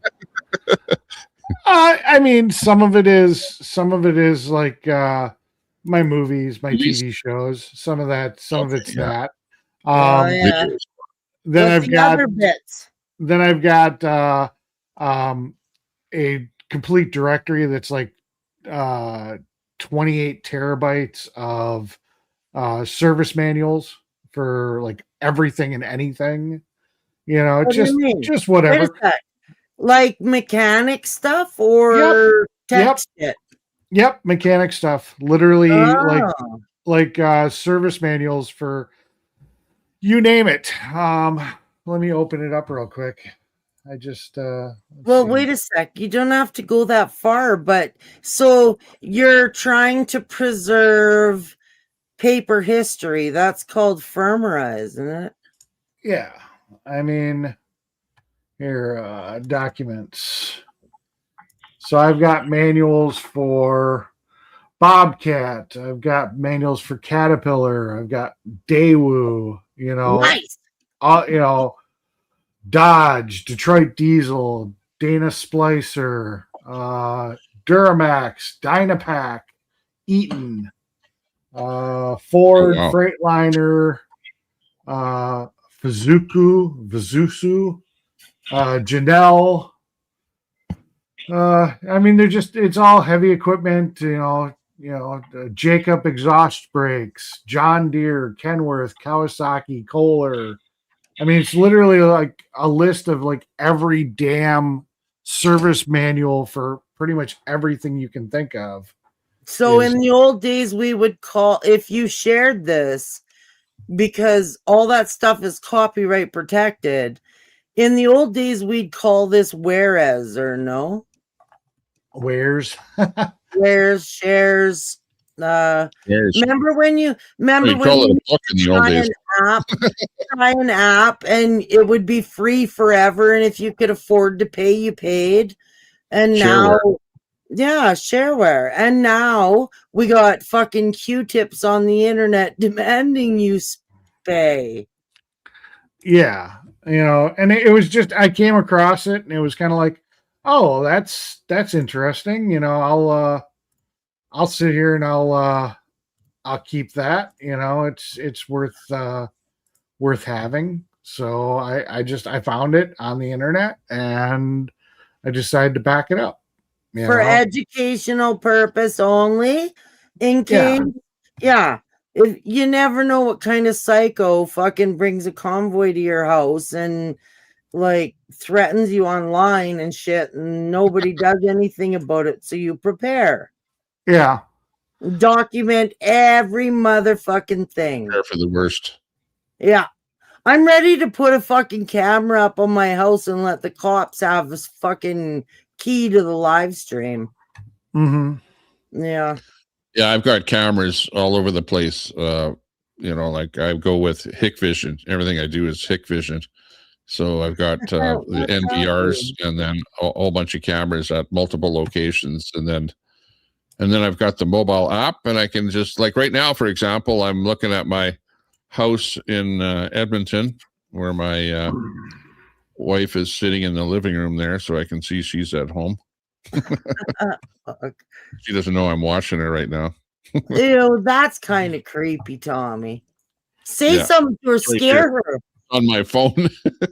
Tommy, well, she just walked in the front door, and I got a notification from my front door that somebody just walked in the front door. So I just wanted to see what was going on there. Well, fucking wait a minute and find a way to be like, boo, scare her. Or so, like, not scare her, but like give her a boo.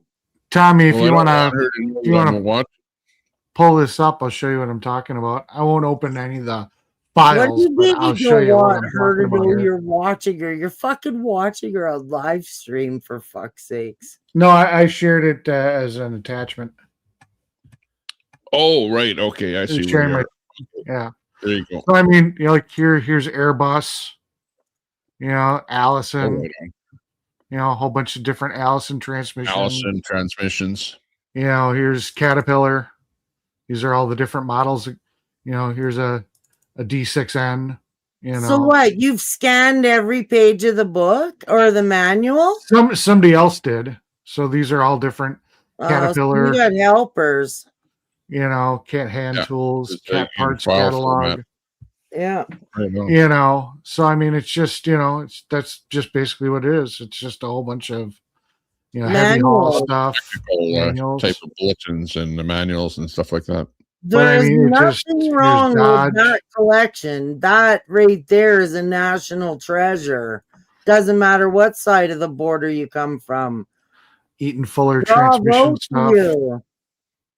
So, yeah, it's just, it takes up some space, but yeah, that's all it is. Well, that needs room for sure. Yeah. Yeah. Nice. Yeah, well, 100 terabytes is big. It's huge. I would usually printed material doesn't take up that much, but when you get into videos and stuff like that, that's when your memory starts getting eaten up. No, Tommy, when you start recording fucking live streams on YouTube, you need a lot more space.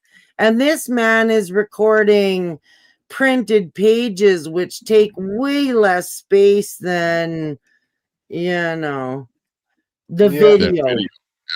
Yeah.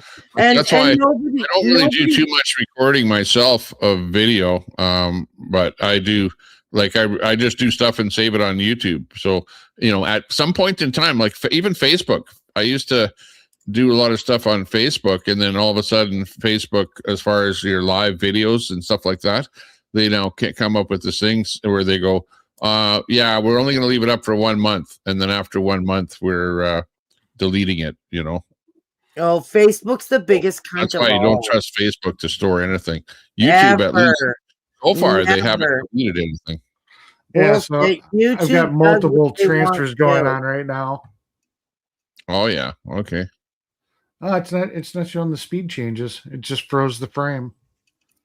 But okay, it's not showing it as a live screen.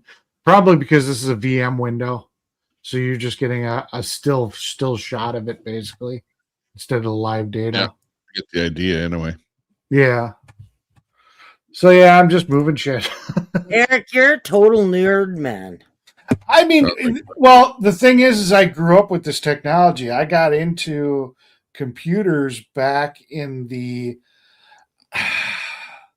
I mean, just give us a year, buddy. I don't really remember the year. I know it was the Pentium 120 era. And what the fuck does that mean? A lot of people were still rocking the 486 and some it was that type of processor. 386. Yeah. 386. You know, Eric, that's one thing that you can do is you can be a computer tech where you visit businesses and you know, go over their problems with their networks and stuff like that, you know, like that would be an excellent job for you as well.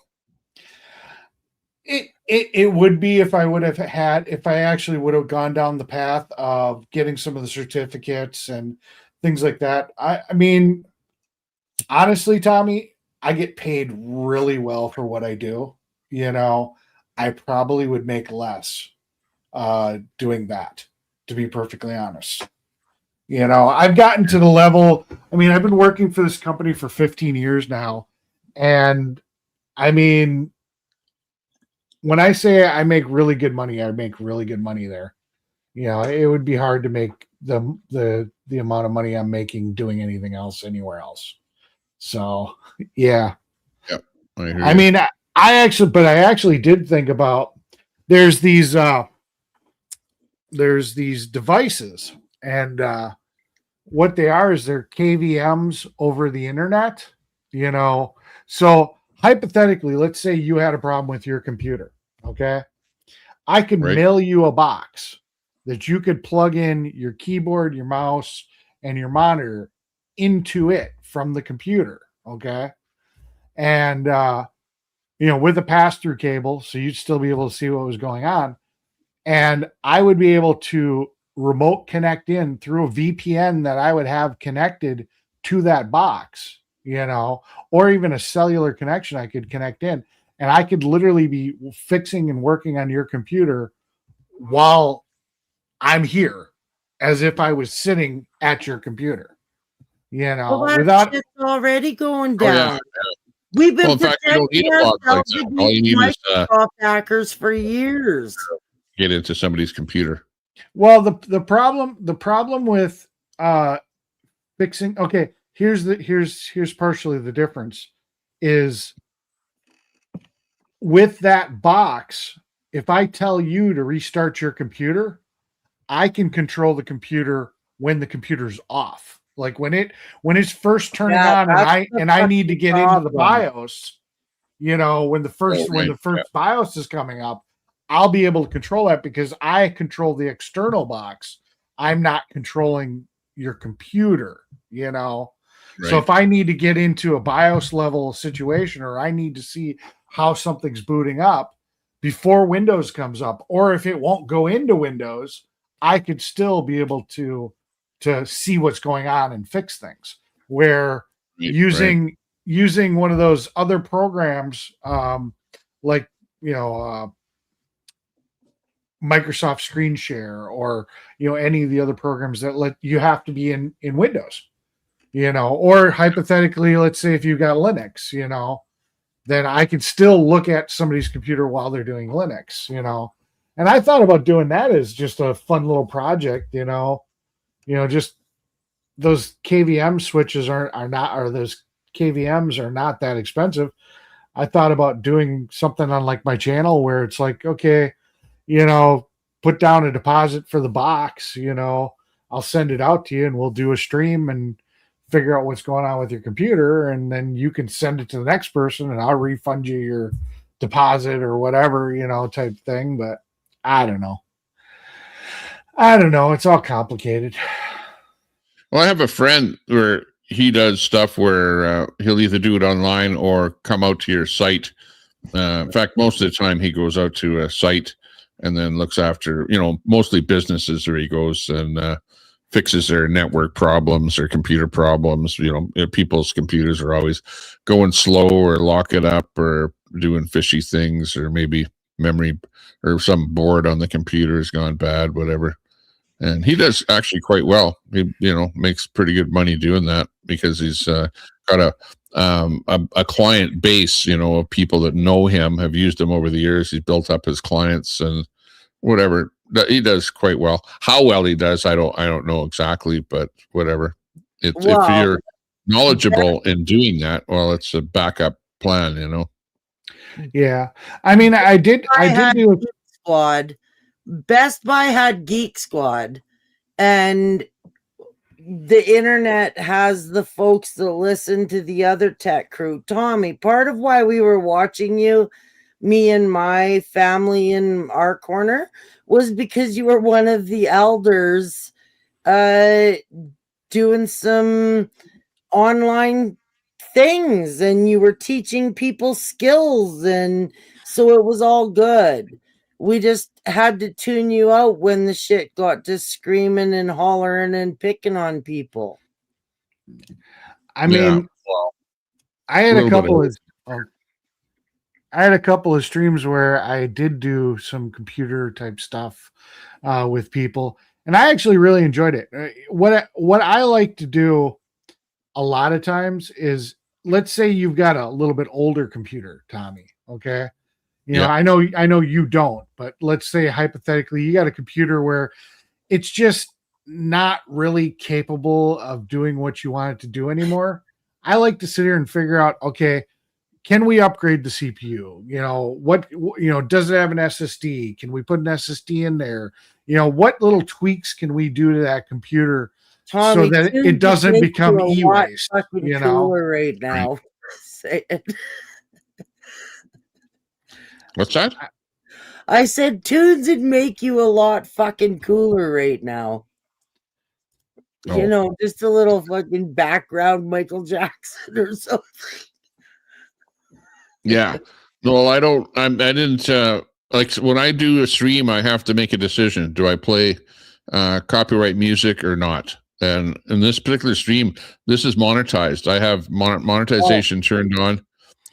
If you don't have YouTube Premium, then you're getting the occasional ad rolling or whatever. So I might make 10 cents off of the stream when it's finished or whatever from people watching the ads, because we're not getting, you know, literally tens of thousands of views. You know, we're lucky if we get 1,000 views on the stream, or even 500 on the late night stream. So whatever. Yeah. And then there's these other apps called Ad Blocker Plus and all this other shit.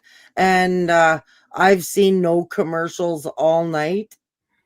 Just saying. I heard that if you use the Brave browser, it knocks out all the ads also. I haven't tried it. No, I'm on DuckDuckGo with ad blocker or two, and I don't see ads. This is why, and not only do I disagree with YouTube getting 30%, I can't fucking stand that the Canadian government gets another 30 or 20 something ish. So the creator of anything only ever gets 40% unless I direct deposit to your fucking account. Tommy, that's the only way you'll ever get a donation from me. It'll never be a public shout out to the dono bullshit. It'll always be in the back where you decide or claim your own fucking taxes. And YouTube doesn't get a fucking single bit. Yeah, well, I mostly get any, if somebody does a shout out, because my channel is monetized, they do a not a shout out, but a super chat. That's pretty much how I get people donating to my channel, is people just do a super chat. I do have a way to donate via PayPal, for example, but I really don't promote it all that much, because I don't really monitor when I get a PayPal donation, because I don't really monitor my emails, because you got to be watching your emails like a hawk to see that you get a PayPal email. So I can't really tell people that I got monetization coming in from PayPal. So you just use super chats, and that's good enough for me. People buy memberships to my channel. There's a way for PayPal to notify you.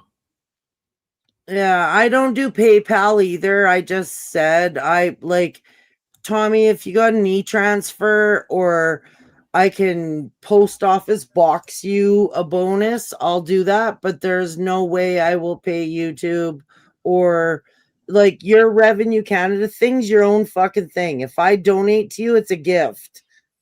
And so you figure it out after that, and YouTube ain't going to be a part of it. I've fucking done that since my existence of chatting and shit in YouTube. Well, I'm just the opposite, where the only way that I will donate to somebody is via YouTube on a super chat, and I won't, because one of the big things is that people can find out who you are and get your personal information if you e-transfer or do other stuff like that, even PayPal, and that's how who got information on a lot of people, get their address or real name or stuff like that. No that's way. Well, is by doing that. Whereas I don't want people doxing me, so I just use super chat, so it works out perfect. They get a super chat from Tommy Temper, and they don't know who I am. Okay, the Americans and whoever else, but you're living in Alberta as a business owner, and if I want, I could fucking find you tomorrow. Well, I could have found you yesterday too, and I probably already did, but I'm not going there. Anyway, the point is that, if you're not with malicious intent, your bank account or your e-transfer doesn't give your address out. The weirdest thing about this whole shit show with Q-Tip is that she's claiming I'm fucking donating $1. We did donate $1.13 for a good tune and a this and a that, just to fucking shock her on stream. The money was never going to her own account. When we had to go get a record for the RCMP, Juice went to the fucking bank, and it comes back Dwayne's bank information, not Queenie's. And so, it really is in the system where the records are kept. And so, Tommy, don't be afraid of an e-transfer. Go to the bank and tell them you need an e-transfer account for your fucking Tommy Temper show on YouTube, and let us have an e-transfer there, and let you collect your taxes before fucking Carney's Canada does it. And so I'll end on that. I gotta get it here. Thing than a YouTube. YouTube takes 25% off of it. Let's say you donated $1. They take 25 cents, and you get 75 cents. And then of that 75 cents, then Carney gets half of it if you're in that tax bracket, and everyone gets the government tax. You can't get away from that. Yeah, you guys get screwed in taxes. Isn't it almost like 50% of your income goes to taxes? If you're at a certain income level, yeah. If you're at poverty level, then it's a lot less. It's like maybe they take 20-30%. But yeah, if let's say you make $50,000 a year, I think anything over that, and they're taking almost half of your income in taxes. Yeah, that's the reason that Alberta wants to separate from Canada is because federal taxes are so high. If we were to separate, then we wouldn't have to pay those federal taxes at all. We'd have more money in our pocket, be better off, have a better pension if you're on a pension plan, and just a whole better lifestyle. Yeah, I was reading that pretty much the whole west side of Canada, is kind of like the Texas of the United States, where you guys are where all the money in the industry and the people with common sense are. And then the east side is the poverty broke that you guys are paying to pay for all their programs, and they can't even support themselves. So basically the east side of Canada is like Chicago for here. Yeah. They've got more of the population out east, and that's where all the liberals are. Whereas the conservatives, like the Republican type people, are out west here. And but we never get the into government because most of the voting happens from all the big voter base that's in Ontario and Quebec. Which by the time Ontario finishes voting, you pretty well know who's going to be running the country. Even though everyone votes conservative out west here, you just don't have the numbers because there aren't that many people living out west here. Yeah, that's crazy. That's crazy. So you guys don't have a system where, like, let's say Alberta all votes Republican, that would give them so many. Oh, you do? So well, no, we all like vote the Republican States here, but we only get so many seats in government here. Whereas with the more population, you get more seats. So most of the population is back east, so they get more seats in Parliament, right? Yeah. And it's the number of seats that determines who rules the country. So do you think you guys will secede? There's a good chance that it'll happen. Good chance. I don't know, because if you look at the polls are like 40% of the people. Well, you need 51 in order to for that to happen. So I don't know. I'm feeling that there's a lot of people in the province that will vote yes. So I don't know. There is a good chance it'll happen. Yeah, I'm feeling that way. But that being said, people go, "Oh, you're a traitor for wanting to separate." Well, I'm just wanting a better deal for the province, right? And Quebec actually threatened to separate and voted twice on it. And both times, the very last time, they got like 49% or something. They were so close to getting over 50%, but it didn't happen. But that being said, Quebec got an awful lot of perks from Ottawa because of their threatening to separate. So even if Alberta doesn't separate, our threatening to separate will indeed give us more pull in Ottawa. We'll get more perks. They'll bend over, backwards to try and appease us, maybe give us a pipeline to the coast, allow us to pull more oil out of the ground, allow some tankers to fill up with oil, us to be able to make more money and to the same tune, make more money for the rest of Canada, and when you're in these situations like where Trump has gotten you guys into problems with tankers and the high price of oil, we could be able to alleviate some of that problem with there not being enough oil for the rest of the world. So yeah, it's a win-win. Yeah, I'm really surprised you never redid that pipeline that Biden crashed that was supposed to come from Canada down to Texas. I forget what that pipeline was called. Well, I thought that Trump was going to bring it back online and make a good go of it, whatever. I don't know what happened to it. It's like when it crashes, the companies that are involved in it kind of they give up on it, and then they go away, and then you've got to bring new partners on board and whatever. So it never did happen. But the other thing is that in Canada here, Carney is net zero. He's like the guy that wants to carbon capture everything. He wants green oil. He wants the net zero program is basically a piece of crap, and he wants to have everyone pay for carbon. It's like carbon tax everything, right? And that makes it so that companies just plain don't want to get involved in the oil business, right? Until we get rid of Carney and his net zero bullshit, we're not going anywhere with our oil in Alberta here, as far as I'm concerned. Yeah, how come fucking USA and China don't pay carbon tax? And we here with the trees and all the rest of the minimal population are paying the carbon tax. Tell us why. Well, I mean, you know, Canada is, or not Canada, China is, because nobody is going to be able to force them to do it. You know, that's the situation. The United States, I mean, the carbon tax is everything. China knows it's bullshit, so they're not buying into it. And USA, they're communists, so they don't have to do anything. They do whatever the hell they want. The government dictates everything. And in the States, it's the Republicans. Like when you get Trump in there, Trump says to hell with climate change, to hell with carbon tax, hell with net zero.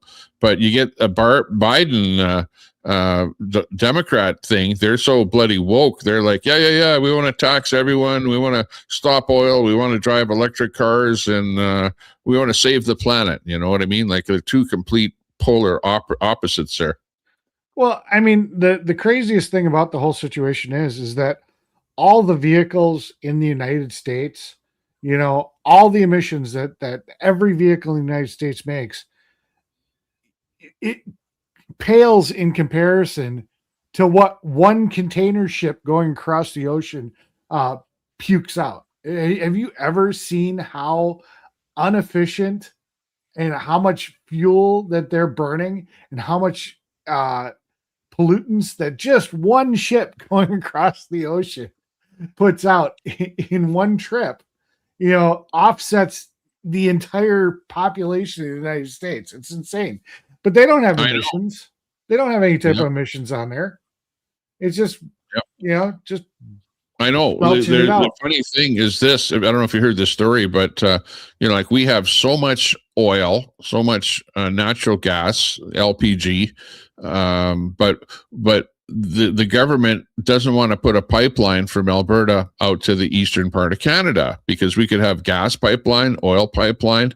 So what they're doing now is they're actually, Eastern Canada is buying oil from Saudi Arabia, right? They have a refinery in Eastern Canada, and they now are buying natural gas or LPG from Australia and shipping it by boat from Australia to Eastern Canada. Like, it's the most ridiculous thing ever.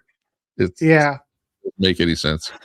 Well, I mean, some of it is based on the refinery, because each type of crude oil is not the same. There's heavy crude, there's light crude, you know, and the refining process for the type of crude that they have, that different areas have, is how you build your plant around. So there are plants that are just built that they can only refine a certain style of crude because that's what they were set up for. So if Canada's crude is not set up for, and their refineries are set up for doing that overseas oil, which tends to be a lot of that lighter oil, you know, it could just be simply that they don't have the infrastructure to refine it. And that's why they always tend to ship it down to Texas. Oh, yeah. You know? Well, yeah, you guys have the refineries for the heavy crude. It's called the heavy crude and light crude. Yeah. Let's put it that way.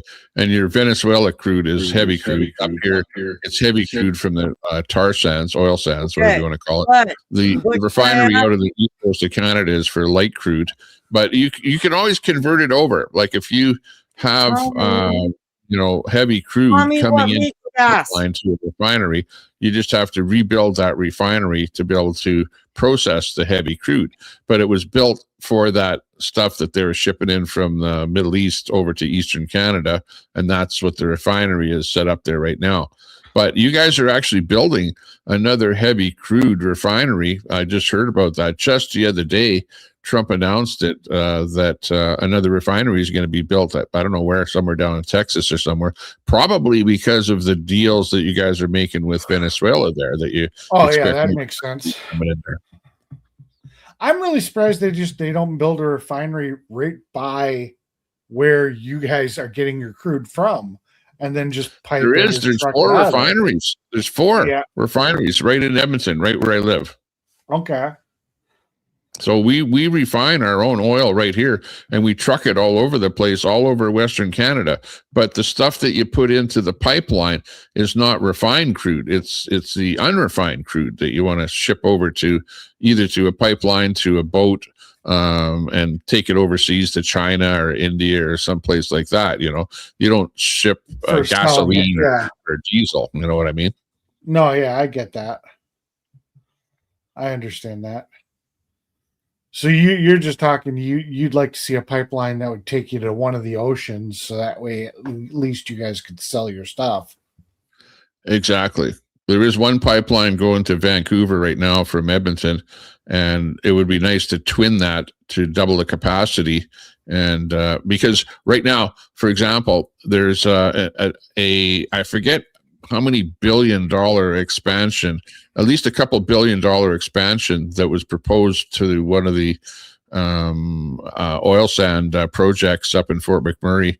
And the company said, no, we're not going to do it because A, there's no pipeline to ship the oil out, and B, you've got this net zero crap that Carney is proposing that kind of makes it impossible, and also caps on the amount of oil that you can actually produce in the province, and it's all because of this, they don't want to pollute the atmosphere, because they think that pulling oil out of the ground pollutes the atmosphere, right? It's bad for the atmosphere. So they put a cap on the amount of oil that you can actually pull out of the ground. Yeah. Hey, Fry TV, welcome to the channel. It's Fry. Hey, Fry, good to see you. Oh, yeah.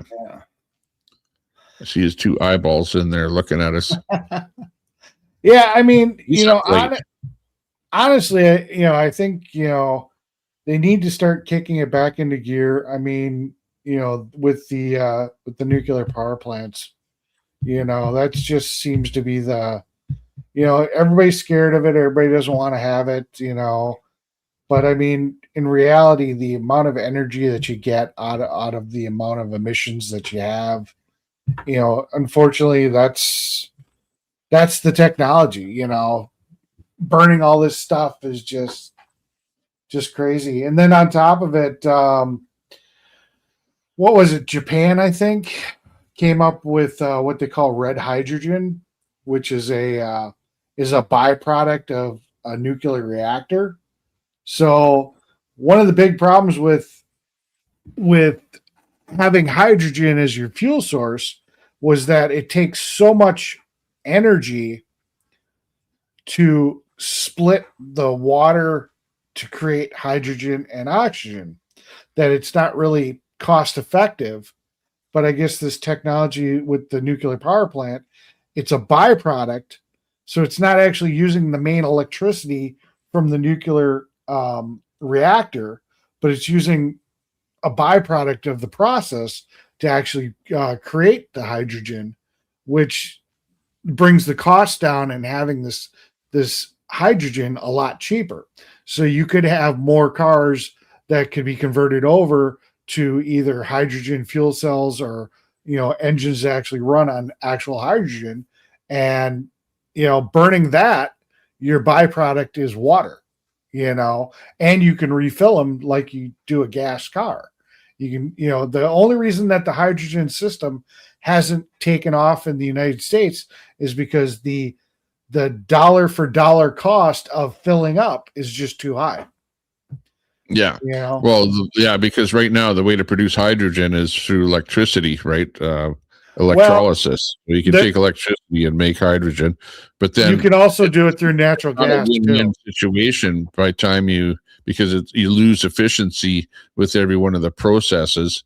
And actually, Canada is trying to push that whole thing as kind of part of the net zero thing, where they want more windmills and more solar panel farms put up in order to manufacture hydrogen and then to ship it via boat over to Germany or somewhere like that, and then run it in vehicles or whatever commercial projects and stuff like that. But I don't think it's cost effective. But with what you're talking about, if there's some other way of producing the hydrogen that is other than by electrolysis, then that might be a better way to do it. Yeah. I mean, the other way that they can do it is also with natural gas. You know, there's a process where they burn off natural gas, and one of the byproducts is hydrogen too. But the real problem is the fact that it just costs so much right now. Exactly. Yeah. And if to run vehicles, you have to have the setup, right? Like they don't even have enough charging stations for the electric vehicles with that whole thing. Never mind trying to get everyone to buy a hydrogen vehicle and have to set up hydrogen refill stations all over the place. Yeah. Well, I mean, you with anything, you're going to have the infrastructure problem, just like Tesla did with the electric car. They had to build the infrastructure, and you're going to have that problem no matter what. But yeah. I mean, there are fuel systems that use natural gas. I'm pretty sure those could be converted over to hydrogen. The infrastructure could be done. There are cars out there that either run like a car that runs on natural gas or runs on propane that could be done on a conventional motor. And then there's also electric cells that when you pass the hydrogen over the electric cell, it converts it into electricity. And then we already have the electric car technology. So basically you're replacing the batteries with this fuel cell that creates the electricity when you pass the hydrogen through it. So, I mean, the technology's there. It's a straight up matter of the price just has to come down. It has to be consumer affordable for us to switch. And when that happens, and when that, when they can bring the cost of making hydrogen down, I mean, that's going to be a big thing because, like I said, your only emission at that point is water. Yeah. Well, what I hate to see is the government pushing stuff because they go, we have to save the planet, so we're going to push this technology and force you to buy, an electric vehicle or a hydrogen vehicle or something like that. I'd rather that it just comes on its own when it becomes a price competitive thing. Like, for example, right now, people are thinking, wow, I got to pay $8 a gallon for gas in California. It's going to be less expensive for me to buy an electric vehicle. And as long as and if people are thinking, well, when more and more people buy an electric vehicle, well, then you're going to have more and more superchargers and chargings and stuff like that will just naturally come about. But it's when the government pushes stuff and says, you have to do this, you have to do that, even though it's not cost effective or it's not prime time. That's the wrong thing to do. Just let stuff happen naturally. And if hydrogen time comes and it becomes, like less expensive than gasoline or electricity, well, then people are going to switch to that. And, the infrastructure will happen all on its own. But I don't like what governments do in that they force you, and go, well, we're going to mandate that 20% of cars are going to be electric by 2026 and stuff like that. I don't like to see that at all. It doesn't work. It didn't work. And it only worked when people got those government incentives. And then when Trump took those incentives away, well, all of a sudden there weren't that many people buying electric cars, that dropped right off. So that proves that people were only buying them because of the incentives they were getting. I don't know about that. I did drop a link on a post that talks about that red hydrogen, if anybody's actually interested in reading about it. Eric? Yeah. Do you type with two hands? Yes. Wow. Two fingers, really. Yeah. No, not two fingers, two hands, Tommy. No, I don't know very many people that type with two hands. I'm just saying. I don't know. A telescope sitting here saying cold places creates more ices on the roads. I mean, there's so much vapor recovery, in a modern hydrogen car, because they do exist. I mean, it's not like nobody's made one. It's just everybody's got one. It's like, nobody. It's not popular, but there's a couple of companies that make them. I think once you're sitting here talking about the little bit of moisture that comes out, I don't think it changes much different than a gas car, because gas cars, when you burn fuel, you get water. Propane car vapor. Propane, because there are propane cars up here in Canada, and their emission is virtually, Well, because telescope was sitting here saying that water. We have a neighbor that has a truck on propane, and the insurance company fucking chases this man year after year after year because he converted an old, like, I'm gonna say it's maybe late 70s, early 80s, and he converted it to propane, and now the insurance companies fuck with him steady to insure that truck. Well, everything has to be insured, but are they charging him more for insurance? Yeah, like he has other gas models and stuff. They don't ride him the same way as they do over the propane unit. And so, yeah, he's been bitching about this for years. The insurance companies are fucking around with what kind of gas, whether you got catalytic converters, what year, this. Like, we've had our own problems in northern Alberta trying to buy a beater, if you want to call it, and then try to find, even if it's like 9 years, 8-9 years old, in great shape because it was parked in granny's garage or whatever, and the insurance company fucks around for some reason. They want you to like almost renew the vehicle to have it insured, and try and find a reputable company anywhere in Alberta. If you guys can give me the name of a mechanic shop that will recertify a vehicle without fucking you, I'll take that name any day of the week. Yeah, can't help you with that. But electric vehicles are far more expensive to insure than a regular gas vehicle. I don't know that much. People are complaining about that. That's Tesla. Okay, that's Tesla and that other one. And it's not so much because they're electric, it's because of the way they're built. It's not so much the battery, it's the fact that you get into a minor fender bender, the amount of work to fix that car is just astronomical, because everything is built with such a lightweight chassis that you get into an accident, you're talking about reconstructing the entire frame. You're not talking about what was that? There's Rivian, the Rivian pickup truck, where a normal pickup truck has a box that's separated from the cab.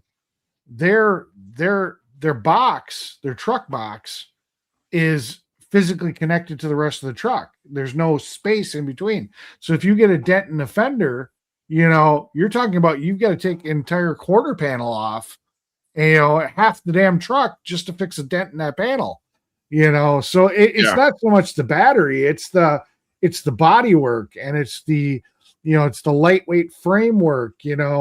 Instead of using steel, they're using aluminum, and things just get destroyed too much. And that's where the expense is. And then with Tesla, part of the reason Tesla is so expensive to repair is because they only allow Tesla certified body shops to work on their stuff, and those shops have to pay Tesla to get special training and special welding schools and stuff like that, and that's where that cost really comes in. Is because it's a niche market. Like with an electric vehicle, they tend to get written off with minor damage, as opposed to a combustion vehicle where like a fender's a fender, and you don't have the whole unibody type thing with the battery connected to the chassis and everything else. Plus, you get even just a minor scratch on the battery pack or something like that, and then you're having to spend that $15,000 for the battery pack, and the car might only be worth $20,000 or $30,000, and they just write the whole thing off rather than replacing that. Yeah, I mean, that's fair enough.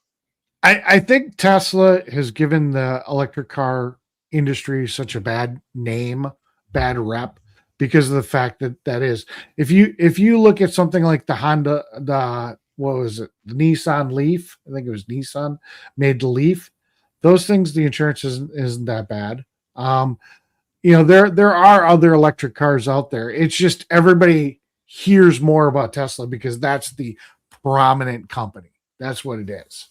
There are other companies where the Teslas. Oh yeah. Like I just did a quick look just the other day on in the used market to see, okay, what could you actually buy in a used Tesla?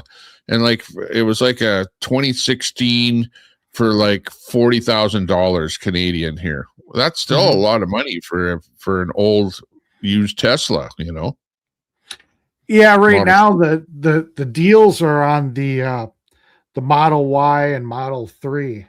Those are the ones that they were brand new, about $40,000 to $50,000 cars, and you can get them for about $25,000, only being a couple of years old.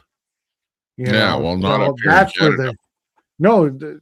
If you stay away from the Model S and the Model X, and you start looking at the Model Y and the Model 3, they're actually pretty reasonable. Probably even in Canada. I mean, I could probably look at. That's what I was looking at. I just did a search to see, okay, what can I get for the cheapest? What's the cheapest Tesla?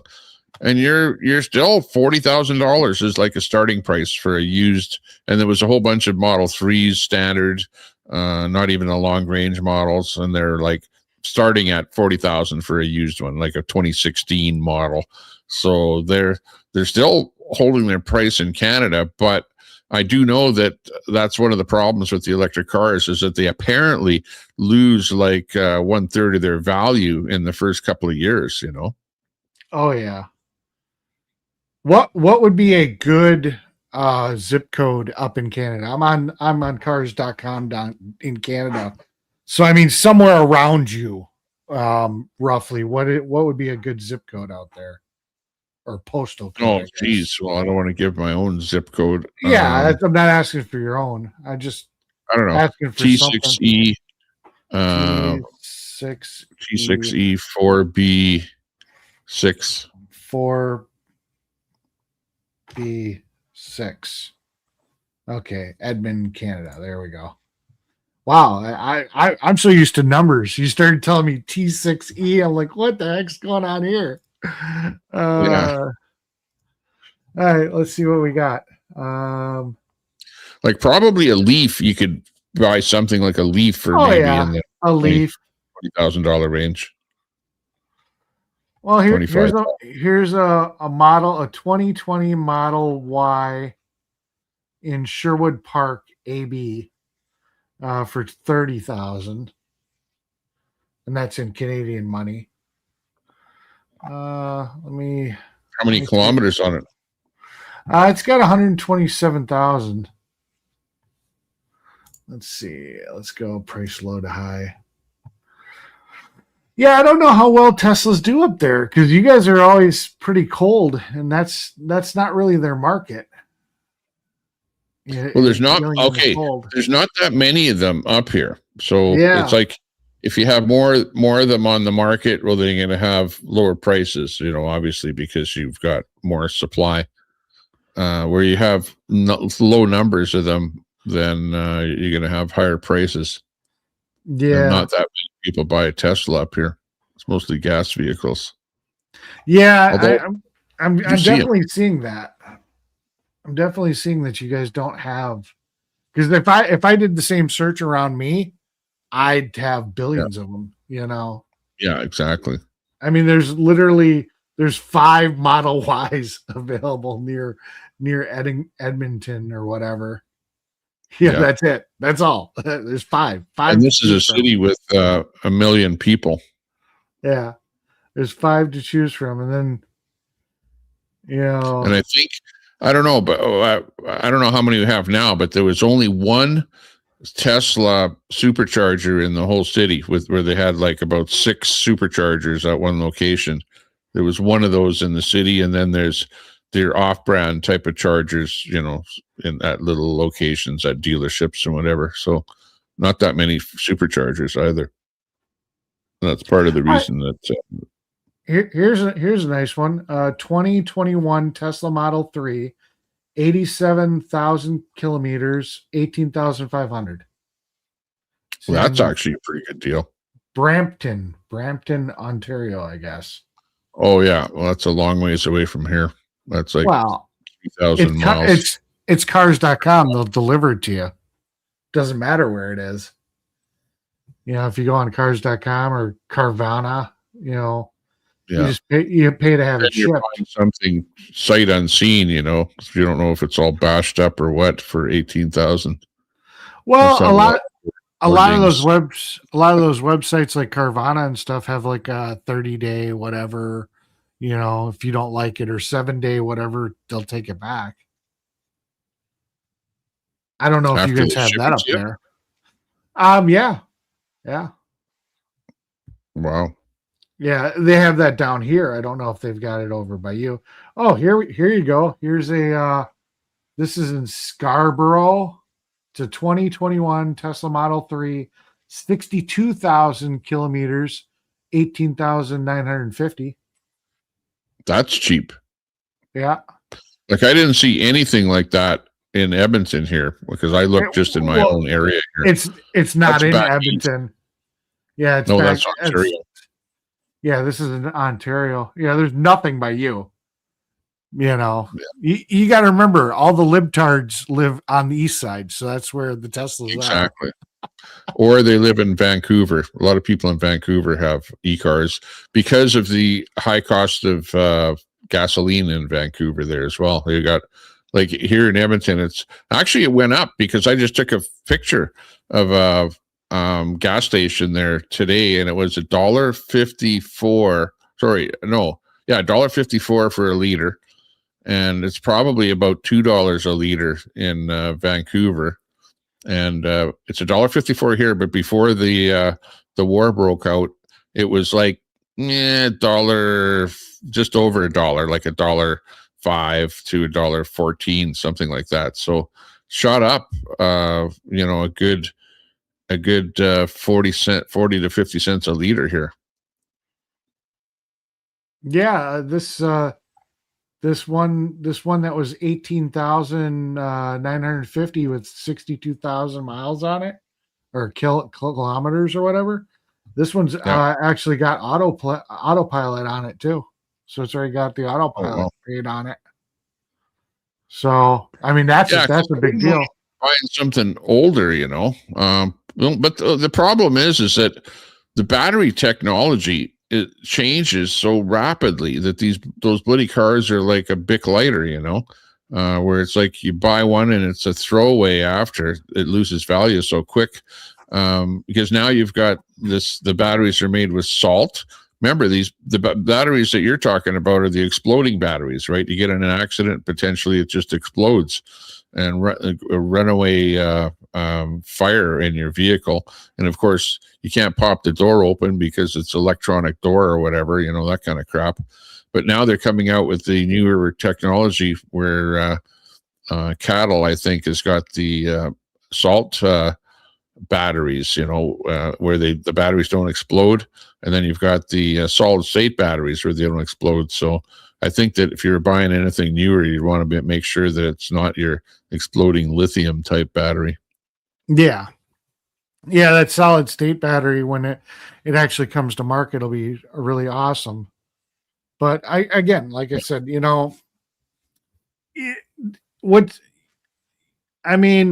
Teslas are really, a weird situation.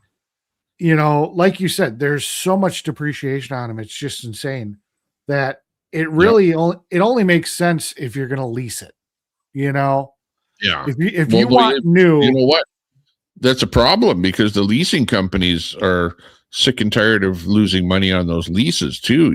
They have to charge so much for the lease, and they get stuck with a lot of those cars too, where they can't get rid of them when they lose money on them. So they're pissed off. A lot of the leasing's done through Tesla, though. Yeah, if you're leasing through Tesla, yeah. Well, so like I said, Tesla only really makes sense if you can get a car like this, where, like I said, it's $18,950. 60,000 kilometers, which isn't that less than miles? It is less than miles. Yeah, that's low. It's like 40,000. Yeah, so that's like 40,000 miles. In my terms, you got a 2021, so it's a 5-year-old car. And I think around the 2000 is when they changed the battery technology from the old style that you could only charge to 80% to the new style that can charge up to 100. So that's got the newer battery technology in it. It'd be worth it. I've been toying with the idea of buying a Tesla just as not as my primary car, but just as something fun to go screw around on, just to have I read a report from a guy that bought 2 used ones, and he says, stay away from the Model 3. You want to buy the Model Y or one of the upper brands. They're like far better than the Model 3. So remember that. Oh, yes. The other thing is, in Canada here, we had this thing with China where, like you guys, where you had 100% tariff on the Chinese vehicles, electric vehicles. Yeah. Same thing here. But then China went and put tariffs on our canola that we grow here. So Carney went over to China and made a deal to bring in 40,000 electric vehicles at only 6.5% tariff. So now we're going to see a flood of Chinese vehicles coming into Canada. So we'll see what that's like here right away. Yeah, I've watched a lot of videos on those China electric vehicles. Literally, as good, if not better than Tesla, and half the price. It's pretty impressive. But, it's pretty impressive. I also watched a program from a couple of guys that podcast about China that lived in China, and they do not speak highly of anything that is manufactured in China, including electric bicycles, electric vehicles. Like, sure, they're cheap and whatever, but the things rust out like hell really quick. And there's things like that where you bring them over here to the cold climate with lots of salt on the roads and stuff like that.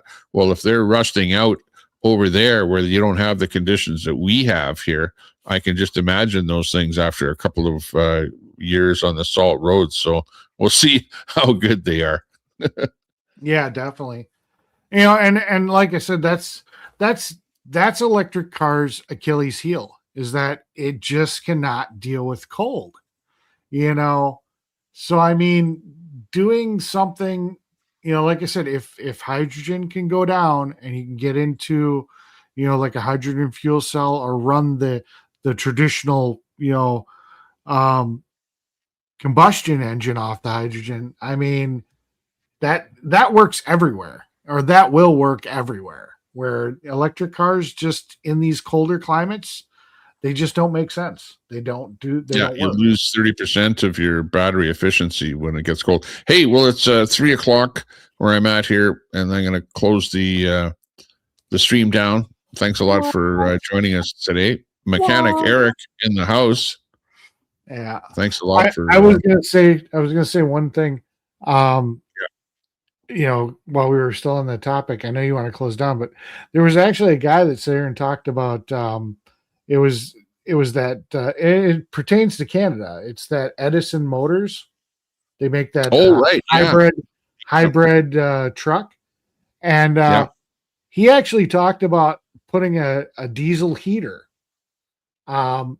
Instead of using electricity to heat the batteries, to heat the coolant for the batteries, he's like, you could just get a really high efficient diesel heater to heat the coolant to keep the batteries warm, and it solves all the problems. Yes, you're using a little bit of diesel on this electric truck, you know, but the amount of energy that the amount of diesel that you burn just to keep the batteries hot to get the higher efficiency out of the batteries offsets the loss that you lose from trying to heat up the batteries using the electricity from the batteries. Does that make sense? Yeah.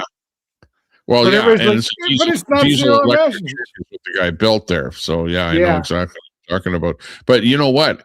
He won't have that problem if he uses a newer battery technology, because apparently this new salt battery or these solid state batteries are going to be able to work in the cold temperatures. You won't have to, you know, heat up the battery to charge them or to start using it or whatever.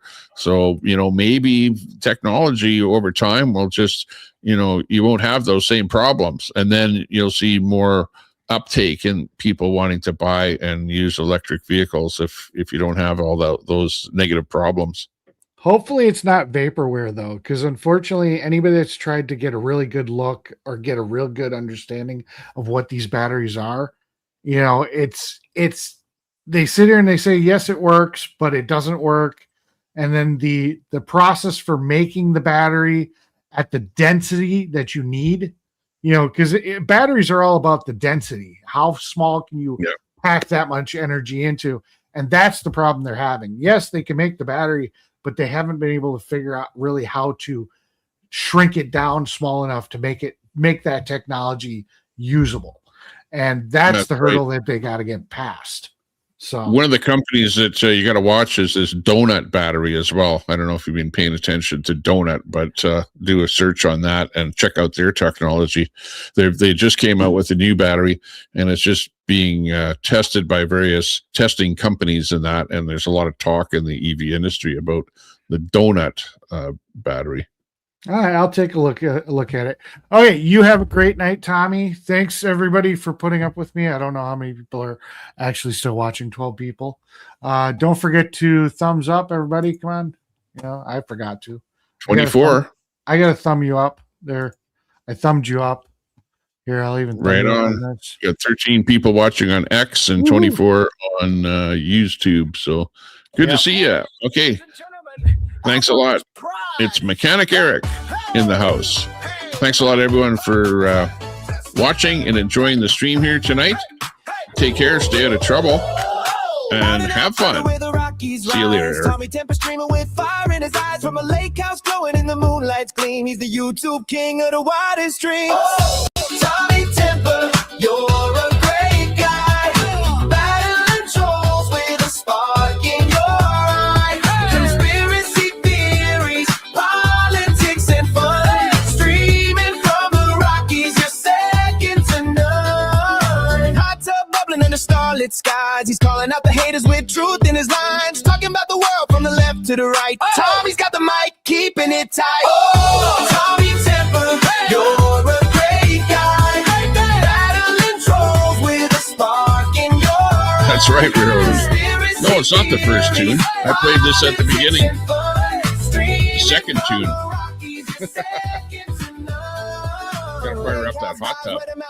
He's dodging all the trolls like a champion dream. From Alberta's heart, he's lighting up the night. Tommy Temper's truth is his guiding light. With a wink and a grin, he's taking on the fight. Spilling all the tea in the YouTube light. From the hot tub to the Rockies, he's living it free. Tommy Temper's the streamer we all want to see. Oh, Tommy Temper, you're a great guy.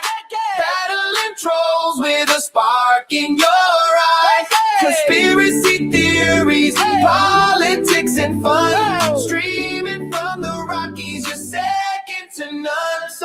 raise a glass to Tommy, the legend of the land from Alberta's lake house. He's taking a stand with the Rockies watching and the hot tub steaming. Tommy Tempest, the hero of YouTube dreaming. She's streaming Tommy Tempest,